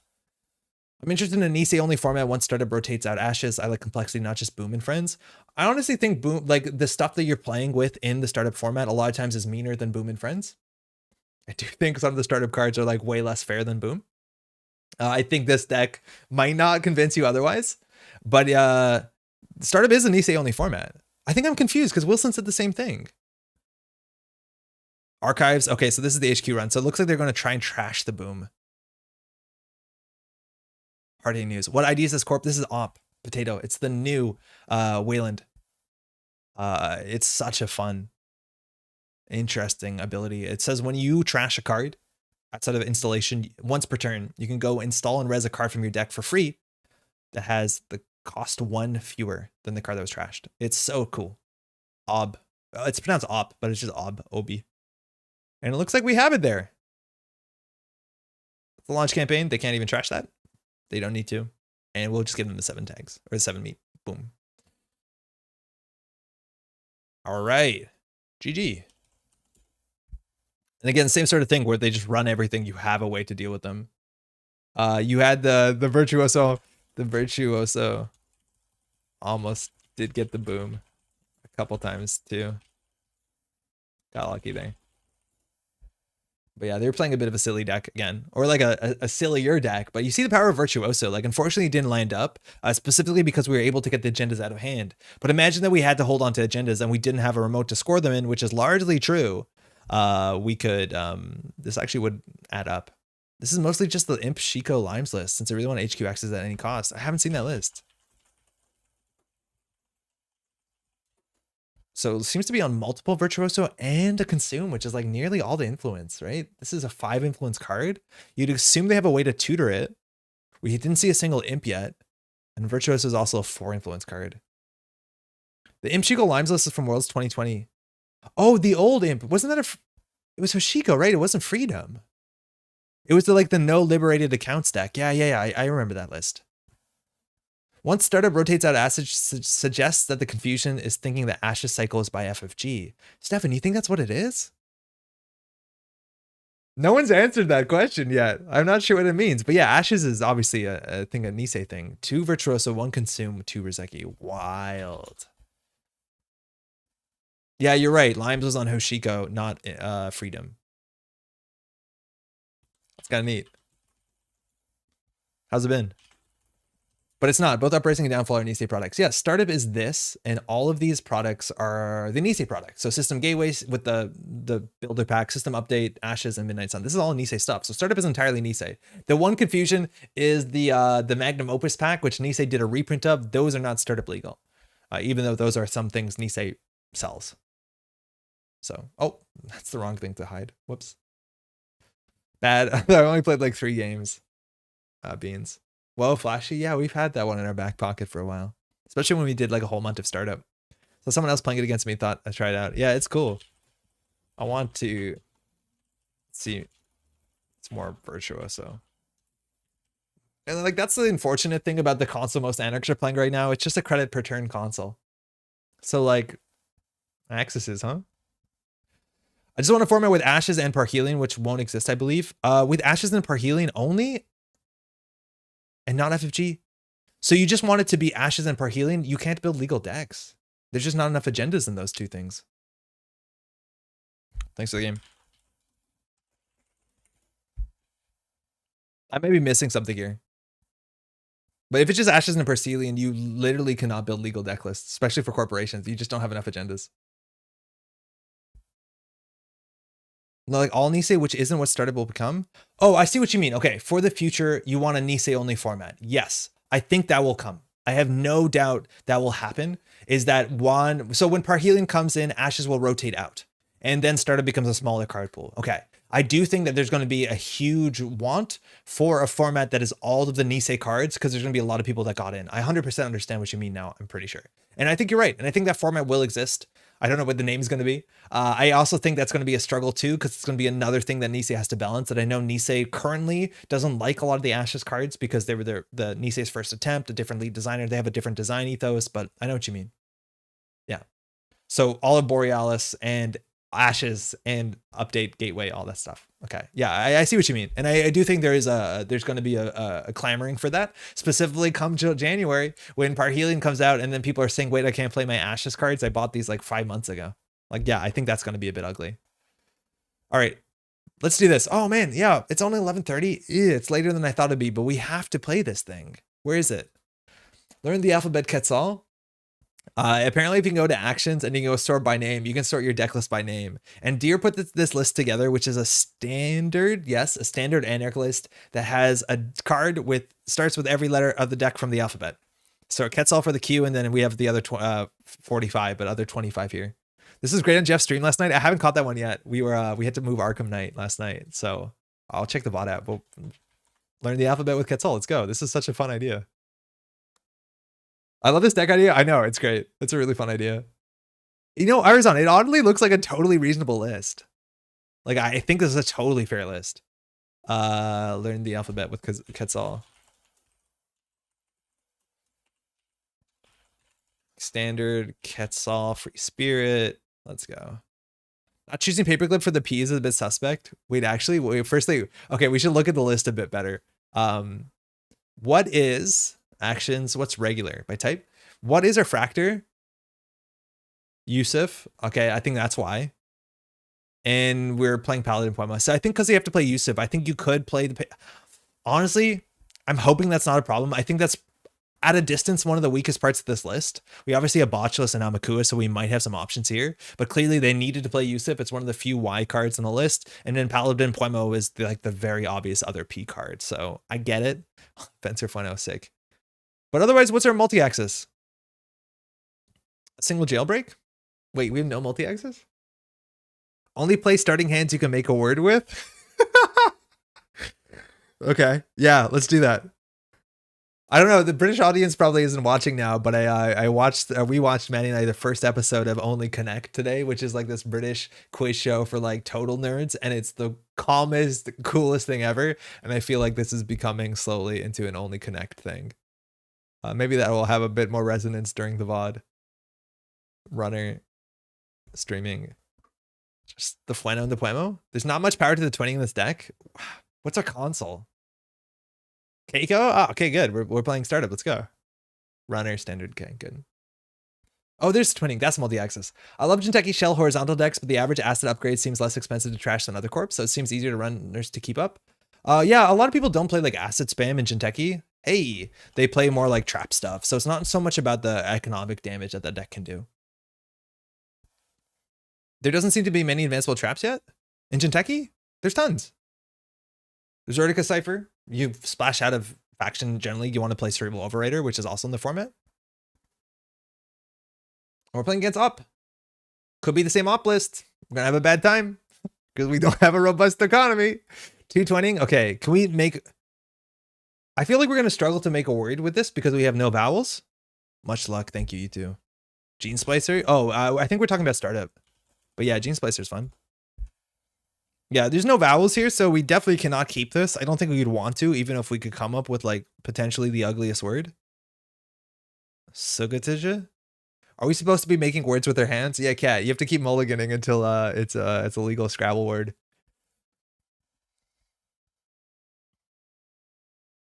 And we don't know what op list this could be. This could be, you know, fast events. It could be glacier. It's a lot of mulligans. We'll get it in one. My deck is a bit mean though, so have fun if you dare. Uh-oh. Isn't that the only one for Jinteki? In terms of advanceable traps, yes. But then you're generally spending influence on cards like Cerebral Overrider, Clearinghouse, and no, Ronin is the other one, Wilson, which is huge. I uploaded a video a couple weeks ago that's like, is it startup? Yeah, it's a startup Jinteki personal evolution deck. That's exactly that archetype. There's deck lists attached to it. Check that out if you'd like, and even more in the comments. But it's a very strong archetype. But yeah, it's generally Ronin, Clearinghouse, and Urtica, and then Cerebral Overrider. At least you can break through their border control without a Fractor. The development's going to be a bit hard.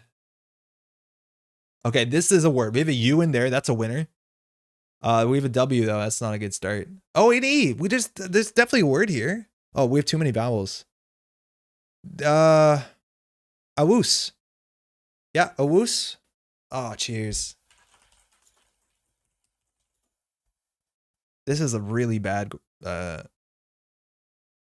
what's the thing called? What's the game that people called that I now call Gordian Blade, where you make a word? Concede too many vowels. The Scrabble issue. Oh, I only have vowels. All right, this doesn't look like the acid list. We also have to look at our hand to figure out how the heck we're going to play this. Career Fair, Earthrise. Okay, that combo has come together. I think we can play Wildcat Strike and hope for money. QOW. There probably is actually an English word with those letters. It seems like there should be. It's just probably a word we don't use a lot. Nice. All right, we got card draw sorted out. We got credits sorted out. We have this as our last play, Unity. No, server one. Yeah, we are Quetzal. Their ability is fantastic. We can click through one end the run subroutine of which we've immediately found an end the run barrier subroutine. So we're going to hit that. We're going to break the end the run. You can have your credit. And we're in. Bold, what are you worried about? We got nothing installed. Sandberg.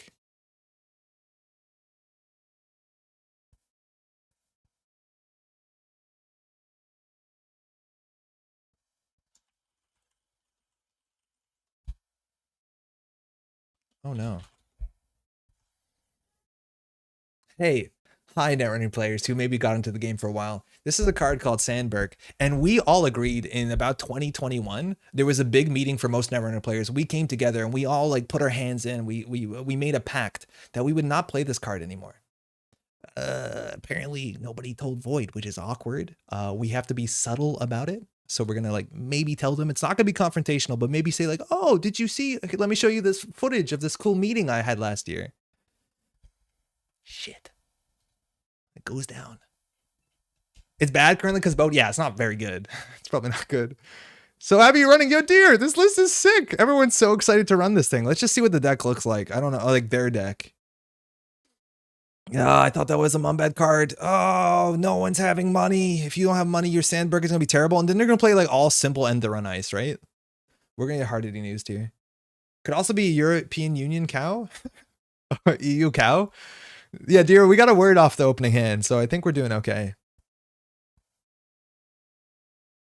That's an Arkham card? Wait, what is? This? Sandberg? I don't know. Oh, man. Okay, another card of the remote server. We can check it every turn, give them a credit, whatever. We got 2 card draw. Oh, 0 means all our bad cards are good. We must have more than one vowel just because it's hard to make words without a U. Yeah, we're on 2 U's. Okay, so we can just get rid of this. Whoop. Amakua is going to have a hard term against Sandberg, that's for sure. I don't even want to run this because we can't trash much. I don't want to run this because we can't trash much. I think we're just going to click for credits because we have to transition to liberated counter Amakua eventually. This is going to be a messed up time. Nice econ entree. Yeah, thanks. Yeah, I figured it out. Been tweaking it a bit. Replace Boschios with Boomerang. Like it. Coming frantic coding. I think our F is sorted. Career Fair with Cleaver. Like it. Overclock with the Dore. MK Ultra with Moshing. It's weird how much you can tweak this deck, and like I feel like all those changes are good, but like it's hard to tell because I don't know what the alphabet meta is like. Like to think, oh, but then you're losing, you know. How would you feel about IT department? IT department, I can confidently say rotated. So I'm feeling smug about IT department. How would I feel about it? Poorly. Very poorly. All right. So the problem is Quetzal struggles to hippo. I miss ITD. Cat, did you have the card printed out that helps you do the math? Obviously, they're on a Sandberg deck. It's a 0 coster, so they can get with some consistency. Now, if their ice has infinite strengths, so does Quetzal. Quetzal's spirit is so free, it does scale linearly. The problem is, what do we do here? I'm going to not install an Ice Carver into a Sandberg deck. I'm going to try and win off Centrals. All right, we're doing pretty good here. Will we die to Punitive at some point? Potential. Okay, well, we have to play Liberated. YOLO. Shit. Okay. We're getting somewhere. Cool thing about this hand is we can throw out Fencer for it. Am I allowed to post links? You can definitely try. I don't know, honestly, no. Has someone made the ABC Corp? Wait, the chat was printed for KOS team because of 1 and 2 the teams with playing IT department? I think if you have it, yeah. ABC Court, Deer says it isn't possible in standard because we're missing an X, and Y, and a Z. So Regulus gets trashed. They get a 1 coster from their deck. The 1 coster can become a 0 coster. So it's an urban renewal. Okay, so I see. We're really trying to have... we're going to win off Centrals. We actually probably should install a breaker just so we can steal like an STS drone deployment. Thank you, Kat. Let me open that. Yeah, I'll just open random imager links on stream. Good work, Andre. Okay, if you don't know what ID department is, we'll come back to this after. I'll just put this over here for a second. Mouseless, fantastic. Crisium Grid. Okay, so this is one of the sort of decks that doesn't want you to win. It just wants your opponent to lose. Which is fine. Again, we know the top 2 cards are not good. Let's just go HQ. It's been a couple turns. We are Quetzal. It's a Mouseless. That's fine. We can float tags. We're going to net damage ourselves anyways. Ice Carver, fantastic. This is an agenda. Yeah, there you go. All right, we're 1 SDS drone deployment away from winning. Do we clear the tag? No, of course we don't. We are bigger and bolder than that. Do we go back in again? We could die to boom. What are they drawing off the top? Another Mouseless? I think honestly we would like just play the Unity, but then we're not getting... I think we're going to next turn Liberated. And then from there, we'll consider. Twinning obviously is not going to work. We're going to flow tag. This doesn't feel like a game of the future if there aren't corps that start with X, Y, Z, corp cards. Z got really trendy for a while in the 90s. I don't think I'm telling you anything about it. I never think of Z and think future forward. Oh, preemptive action. Man, that means you know that they don't want you to, they're not trying to win the game. They're trying for you to lose the game is when they happily play preemptive. They did shuffle the top of R&D though, which is cool. So I'm going to play the Liberated. I'm going to run R&D because it has a chance of hitting the Steel Skin Scarring. Again, we're playing really poorly into an SDS drone deployment because we want something installed. At least we could install this and run back. So we're going to float 2 tags here. Let's see how long the game lasts. Oh, we lost our 1 thing we can install to deal with SDS, so it feels bad. I'm surprised they're actually on 2 pointers. Oh. Deck's undefeated. Deck is so good. Wow. Dear, you did it. I don't know if you have to make any of those changes. Alphabet's busted good. Single 3 of. Oh, and get out. I'm surprised you're on this many agendas with the defensive play. Thought it'd be all 3-pointers. Oh, okay. Still. So So this is actually something that happens more often than not than on this channel when we play like weird interesting niche decks. A lot of times decks that don't have an economy, we just start running into things. We just say like, okay, our cards don't matter. We're not going to force install these and they're not going to do anything. So we just start running. And then the fact that we obviously got lucky, but when we could generate like 6-7 accesses by turn 3, that's actually kind of good. Like that sometimes gets there. Happy to share deck. I'm going to say, yeah. Okay. This, okay, they posted there. That's cool. So this looks like Above the Law is YF, CityWorks Project, Food, MC Austerity, Regolith, Sandberg, Spin Doctor, Urban Renewal. This is trying to do a lot of different things. GG again. Hey, thanks again. Hey, you too. It's as easy as 2-2-3. Crazy. This is strange. It's like doing a lot of different stuff. It has the single enforcing loyalty in it, which is pretty wild, but it's hoping to have a lot of money. It has a single Argus Crockdown, which I don't understand in the slightest. So this deck is trying to do a bit of anything. It has anemones too. It's trying to do border control into anemone. This is wild. This is probably really fun. I don't know if it's consistent, but it looks fun. I'm so surprised that I don't even think Sandberg is worth playing in the modern meta though. Yeah, Argus anemone kill potential, but like it's not kill potential because the runner has to like run, right? Like doesn't Argus fire on a successful run? Like if the runner dies to Argus Crackdown, they did that to themselves. Where's the Argus Crackdown? I can't find it. Here.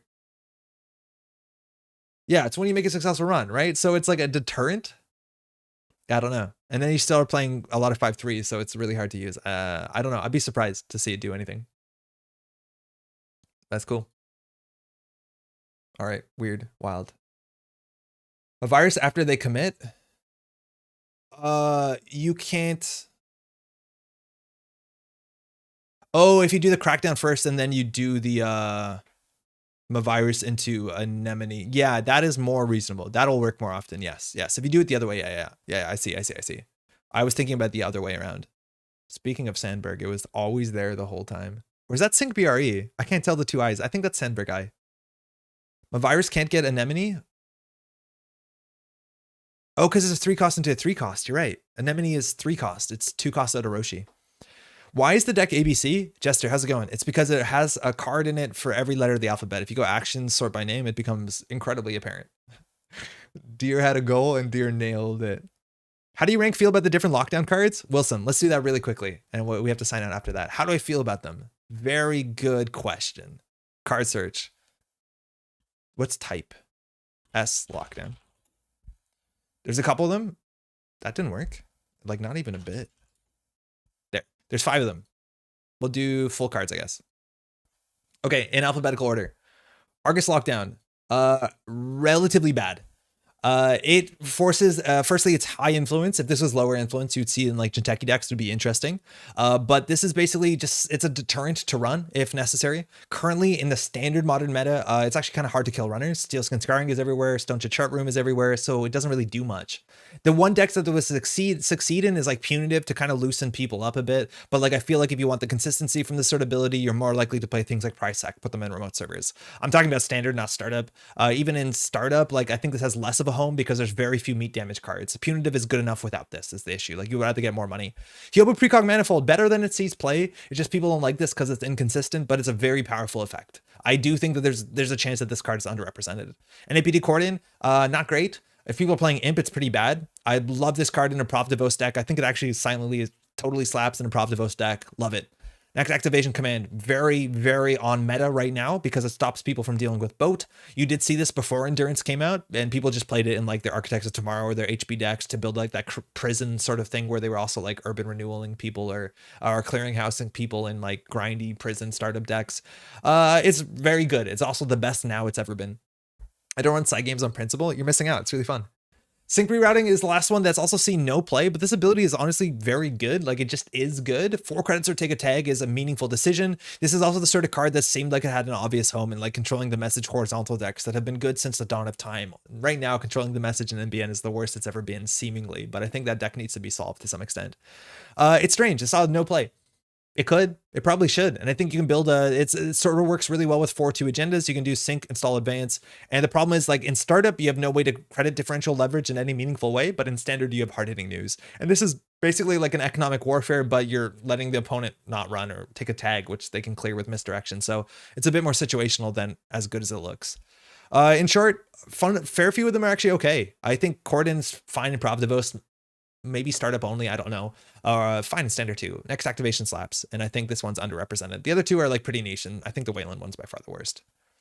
There's a single corp card that costs 1 and can trash itself, but it's not a good card in that list. HB neutral, Jinteki, Wayland, NBN. I think Thanos would slop your bottom two. That's what we both got there. Is fetching snare good enough on its own though? In Ob? No. Fetching snare in Ob is terrible. Whoa, okay, hold on. Interesting. You would need to trash a 1-coster at an instant speed when they've committed to access. I don't know what sort of cards that exist to do that. Not a lot. Very few. Are there actually any? Are there any trashables that cost 1? I don't have to search trash. Rococo, yeah, I guess. Yeah, funny enough, yeah. How do you search X trash? What's the trash can thing? I guess Rococo is like the only really one, right? How do you do side corp? Okay, well, I broke it. That's fine. There has to be more. That's interesting. I never considered it. What I was considering is like in Pravdivos, or sorry, in Op, you have to res the card so they know it's a snare there. They're never going to run it if you're doing it on tempo. But if they commit to access to the snare, it's okay. You also can do cool things with Anemone, but if you're using your border control to pull out Anemone, not only is the run ended, you've used your Op ability. Alex, 1-cost trash. Oh, no. If you're ever looking at Alexi, you should run in the other direction very quickly. This card is actually fascinating because it actually is on the list of some of the worst Netrunner cards of all time. It's strange. There's like only very few corp cards that if you made it a runner card, this would be playable. Like if this same text existed on a runner card, it would be playable. What I'm trying to say is that the runner could do this on command, they would.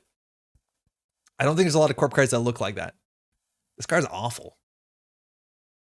Have you have advanced Rococo just fetch Urtica Clearinghouse? Oh, that's funny. That's really funny. Just getting an advanced Rococo is really hard. Oh my god, that's really cool. You get to snare the runner? No, Cookie, I think it's fair. It just you have to do it at instant speed so they can't interact with it. You're totally right. If you have a reconstruction contract that's actually advanced, then you can. What's the triggering? Can you crack the ob? Yeah, you can put the advancements on the new card, right? You can do it with mitosis. Yeah. Wait, that's actually really fascinating. Unfortunately, it's 1150, so like we can't dive into that. Yeah, I think it works the way it wants. Isn't CBI rate already kind of runner version of Alexa? Yes, but it takes a run. It's not instant speed.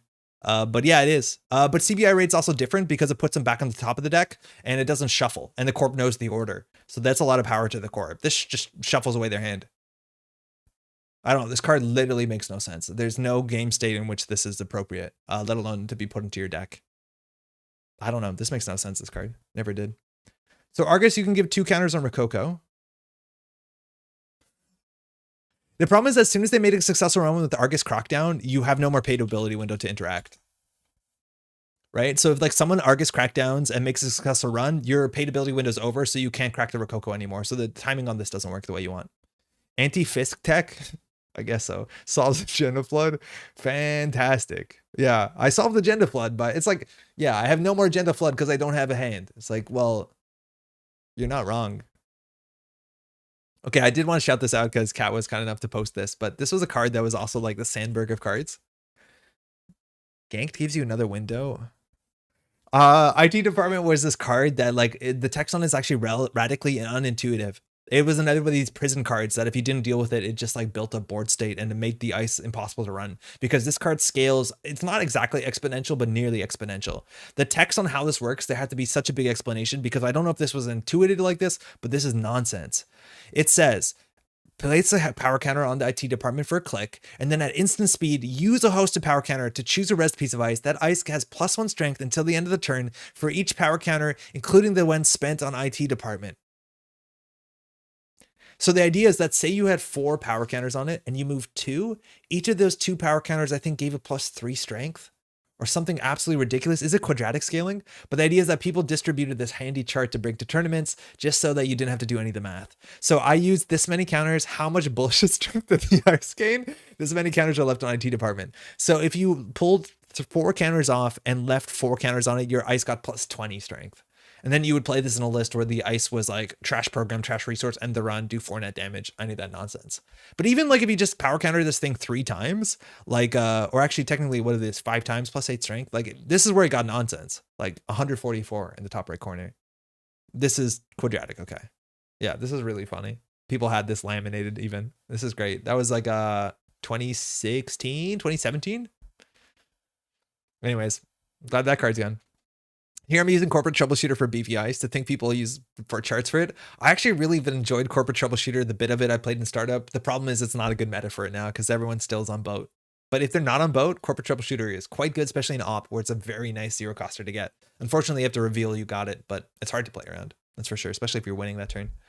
On that note, speaking of winning that turn, that's the end of the stream. We'll be back. We're going to have a video up on Saturday. That's going to be me running through every single currently banned card to give a bit of a historical reference. Again, maybe it's a bad time to put this out when there's going to be a new ban list coming up. On top of that, maybe some people wanted I realized the ban list of every single card, but that's like a 6-hour video. I don't have that for you. Sorry.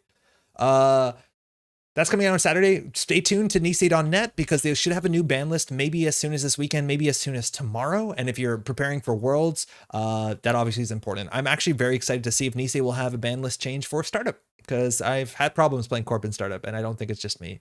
I hope it's not just me. Please, 40% win rate. I can do better, I swear. Lastly, of course, huge shout out. We launched our Patreon last week, and it's been absolutely overwhelming the amount of support people are showing up to help contribute to support this channel. And it's been absolutely fantastic, and it has helped me, of course, put more time into this channel. So huge shout out to everyone who's supported there. This has been up for a week. The link obviously will be in the description. Thank you so much for doing all the stuff that y'all do to help me do my thing too. That's it. We'll be back in a couple of days with a video, and then back on Tuesday, hopefully with an op video, and then on Thursday. We're trying to do like at least 2 pieces of content a week. Maybe that's too much. We'll see. We'll see in a week. Take care, y'all. Startup bans are right. Yeah, we'll see. We'll see. I'll see y'all at Worlds too, but we'll be back before then. Ciao.